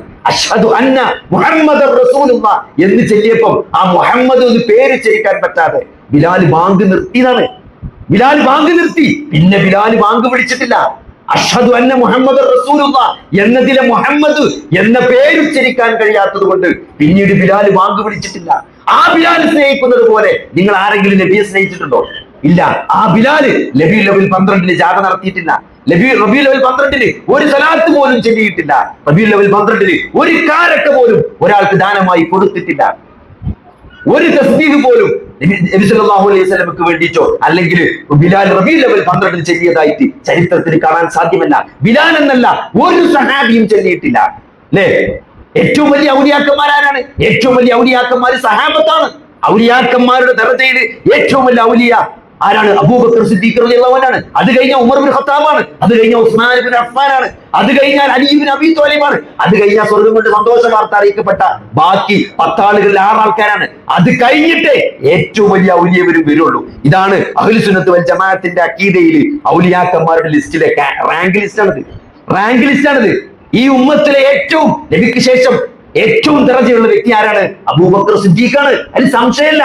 രണ്ടാരാണ്? ഉമർ ഇബ്നു ഖത്താബാണ്. അത് കഴിഞ്ഞിട്ട് ആരും വരുള്ളൂ. ഈ പറഞ്ഞ ആരും തന്നെ ഒരു സഹാബി പോലും നബി സല്ലല്ലാഹു അലൈഹി വസല്ലമയുടെ പേരിൽ റബീഉൽ അവ്വൽ 12-ന് ഒരു പ്രത്യേക ബൈത്തോ ഒരു സലാത്തോ ഒരു ദിക്റോ ചൊല്ലിയതായിട്ട് കാണാൻ സാധ്യമല്ല. ഒരു കാരക്ക പോലും അധികം കൊടുത്ത് ദാനം ചെയ്തതായിട്ട് കാണാൻ സാധ്യമല്ല. പിന്നെ എന്താ ചെയ്ത്? അവർ തിങ്കളാഴ്ച നോമ്പ് നോറ്റിരുന്നു എന്നുള്ളതാണ്. തിങ്കളാഴ്ച നോമ്പ് നോക്കിയാൽ എന്തേ പറ്റുള്ളൂ? തിങ്കളാഴ്ച നോമ്പ് നോക്കാനേ പറ്റുള്ളൂ. റബീഉൽ അവ്വൽ 12-നല്ല ആഘോഷിക്കേണ്ടത്. തിങ്കളാഴ്ച നോമ്പ് നോറ്റു എന്നത് തിങ്കളാഴ്ച നോമ്പ് നോൽക്കാനുള്ള തെളിവേ ആകുള്ളൂ. സഹോദരങ്ങളെ, അതുകൊണ്ട് നബി സല്ലല്ലാഹു അലൈഹി വസല്ലമ പഠിപ്പിക്കാത്ത ഒരു കാര്യവും നമ്മൾ ജീവിതത്തിൽ ചെയ്യാൻ പാടില്ല. കാരണം നാളെ ഹൗദുൽ കൗസറിന്റെ അടുത്തേക്ക് നമ്മൾ ഹൗദുൽ കൗസറിലെ വെള്ളം കുടിക്കാൻ വേണ്ടി അത് നമുക്ക് നബിയാണ് കോരിത്തരിക. ആ ഹൗദുൽ കൗസറിന്റെ അടുത്തേക്ക് വരുന്ന എന്റെ ഉമ്മത്തിൽപ്പെട്ട ചില ആളുകളെ അല്ലാഹുവിന്റെ റസൂൽ ആട്ടിയകറ്റുമെന്നാണ്. നിങ്ങൾ ദൂരെ പോകൂ എന്ന് പറഞ്ഞ് ഈ ഉമ്മത്തിൽപ്പെട്ട ചില ആളുകളെ നബി സല്ലല്ലാഹു അലൈഹി വസല്ലമ ഹൗദുൽ കൗസറിന്റെ കരയിൽ നിന്ന് ആട്ടിയകറ്റുമെന്നാണ്. ആരാണവർ? നബിക്ക് ശേഷം എനിക്ക് ശേഷം എന്റെ മതത്തിൽ പുതുതായി ആചാരങ്ങൾ കടത്തിക്കൂട്ടിയ ആളുകളായിരിക്കും അവർ എന്നാണ്. അതുകൊണ്ട് സഹോദരങ്ങളെ, ജീവിതത്തിൽ ഒരിക്കലും വിദഅത്ത് സംഭവിക്കാതിരിക്കാൻ നമ്മൾ നല്ലോണം ശ്രദ്ധിക്കണം. അല്ലാഹുവിന്റെ റസൂൽ ഏതൊരു കാര്യം സുന്നത്ത് അനുഷ്ഠിക്കണ്ടോ അത് പ്രവാചകൻ ചെയ്തതാണോ, സഹാബത്ത് ചെയ്തതാണോ, പ്രവാചകനിൽ നിന്ന് സഹാബത്ത് മനസ്സിലാക്കിയതാണോ, അങ്ങനെ പ്രവർത്തിച്ചതാണോ, അതല്ല പ്രവാചകരിൽ നിന്നോ സഹാബികളിൽ നിന്നോ മാതൃകയില്ലാത്ത ഒരാചാരവും അത് ഇസ്ലാമുമായി യാതൊരു ബന്ധവുമില്ല എന്ന് നമ്മൾ മനസ്സിലാക്കി. ഈ കബർ കെട്ടിപ്പൊക്കലും ഈ കബറുമായിട്ടുള്ള എല്ലാ ആചാരങ്ങളും അതൊന്നും ഇസ്ലാമിന്റേതല്ല, പ്രവാചകന്റേതല്ല, സഹാബത്ത് അതിന് മാതൃകയല്ല എന്ന് നമ്മൾ കൃത്യമായിട്ട് മനസ്സിലാക്കുക. അതുകൊണ്ട് ജീവിതത്തിൽ ശിർക്ക് സംഭവിക്കാതിരിക്കാൻ, ബിദ്അത്തുകൾ സംഭവിക്കാതിരിക്കാൻ നല്ല ജാഗ്രത നമ്മൾ പുലർത്തേണ്ടതുണ്ട്. അതാണ് അല്ലാഹു അക്ബർ എന്ന് പറഞ്ഞാൽ നമ്മൾ മനസ്സിലാക്കി. ജീവിതത്തിൽ ഒരുപക്ഷെ ഏറ്റവും കൂടുതൽ നമ്മൾ ഉച്ചരിക്കുന്ന വാക്ക് അല്ലാഹു അക്ബർ എന്നാണ്, അല്ലെ? ഒരു ജീവിതത്തിൽ എത്ര തവണ അല്ലാഹു അക്ബർ പറയുന്നുണ്ട്, അല്ലെ? ബാങ്ക് കൊടുക്കുമ്പോൾ അതിന് ഉത്തരം പറയുമ്പോൾ, ഇഖാമത്ത് വിളിക്കുമ്പോൾ അതിന് ഉത്തരം പറയുമ്പോൾ, നമസ്കാരത്തിലെ ഓരോ കർമ്മങ്ങൾ, നമസ്കാരത്തിലെ ഓരോ ആക്ഷനും നമ്മൾ അല്ലാഹു അക്ബർ പറയുന്നുണ്ട്. അത് കഴിഞ്ഞ് നിസ്കാരം കഴിഞ്ഞ് 33 വട്ടം വീണ്ടും നമ്മൾ അല്ലാഹു അക്ബർ പറയുന്നുണ്ട്. സുന്നത്ത് നിസ്കാരത്തിൽ എത്രയോ തവണ അല്ലാഹു അക്ബർ പറയുന്നുണ്ട്. അത് കഴിഞ്ഞ് വീണ്ടും നമ്മൾ വീണ്ടും ളുഹറിന്റെ സുന്നത്ത്, ളുഹറിന്റെ ബാങ്ക്, ളുഹറിന്റെ ഇഖാമത്ത്, ളുഹർ നിസ്കാരം, ളുഹർ നിസ്കാരത്തിന്റെ സുന്നത്ത്, നിസ്കാരം കഴിഞ്ഞാൽ 33. അത് കഴിഞ്ഞ് അസർ നിസ്കാരത്തിൽ അതിന്റെ ബാങ്ക്, അതിന്റെ ഇഖാമത്ത്, ആ നിസ്കാരം കഴിഞ്ഞിട്ടുള്ള അല്ലാഹു അക്ബർ. അത് കഴിഞ്ഞ് മഗ്രിബ്, അല്ലെ? മഗ്രിബിന്റെ ശേഷമുള്ള സുന്നത്ത്, അതേപോലെ തന്നെ നിസ്കാരത്തിന് ശേഷമുള്ള അല്ലാഹു അക്ബർ. ഇശ, അത് കഴിഞ്ഞ് ഉറങ്ങാൻ പോകുമ്പോഴുള്ള 34 വട്ടം അല്ലാഹു അക്ബർ. ജീവിതത്തിൽ ഒരുപക്ഷെ ഏറ്റവും കൂടുതൽ ഉച്ചരിച്ച വാക്കാണ് അല്ലാഹു അക്ബർ എന്നത്.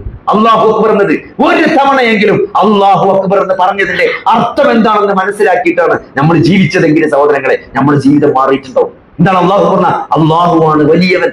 അല്ലാഹുവാണെന്ന് അല്ലാഹുവിന്റെ ആ വലിപ്പം മാത്രമല്ല, എന്റെ ജീവിതത്തിൽ ഞാൻ ഏറ്റവും വില കൽപ്പിക്കുന്നത് അല്ലാഹുവിനാണ്, അവന്റെ റസൂലിനാണ്. അല്ലാഹു എന്താണോ കൽപ്പിച്ചത് അതിനാണ് ഞാൻ ജീവിതത്തിൽ പ്രയോറിറ്റി നൽകുന്നത് എന്നാണ്. എന്റെ വാക്കും എന്റെ പ്രവൃത്തികളും എന്റെ സ്വലാത്തി വനുസുകി വമഹിയായ വമമാതി ലില്ലാഹി റബ്ബിൽ ആലമീൻ, എന്റെ ജീവിതം, എന്റെ മരണം, എന്റെ ആരാധനകൾ, എന്റെ ബലി, അതെല്ലാം സർവ്വലോകരക്ഷിതാവായ അല്ലാഹുവിനുള്ളതാണ് എന്ന് പ്രഖ്യാപിക്കുക. സഹോദരങ്ങളെ, അങ്ങനത്തെ ഒരാൾക്ക് എങ്ങനെയാണ് ഹറാമ് ചെയ്യാൻ സാധിക്കുക? ഒരാളെങ്ങനെയാണ് വഞ്ചിക്കാൻ സാധിക്കുക? ഒരാളെങ്ങനെയാണ് കൊല്ലാൻ സാധിക്കുക? ഒരാളെങ്ങനെയാണ് ബോധപൂർവ്വം ഉപദ്രവിക്കാൻ സാധിക്കുക? അയൽവാസിയെ പട്ടിണിക്കിടാൻ സാധിക്കുക? ഒരിക്കലും സാധിക്കൂല.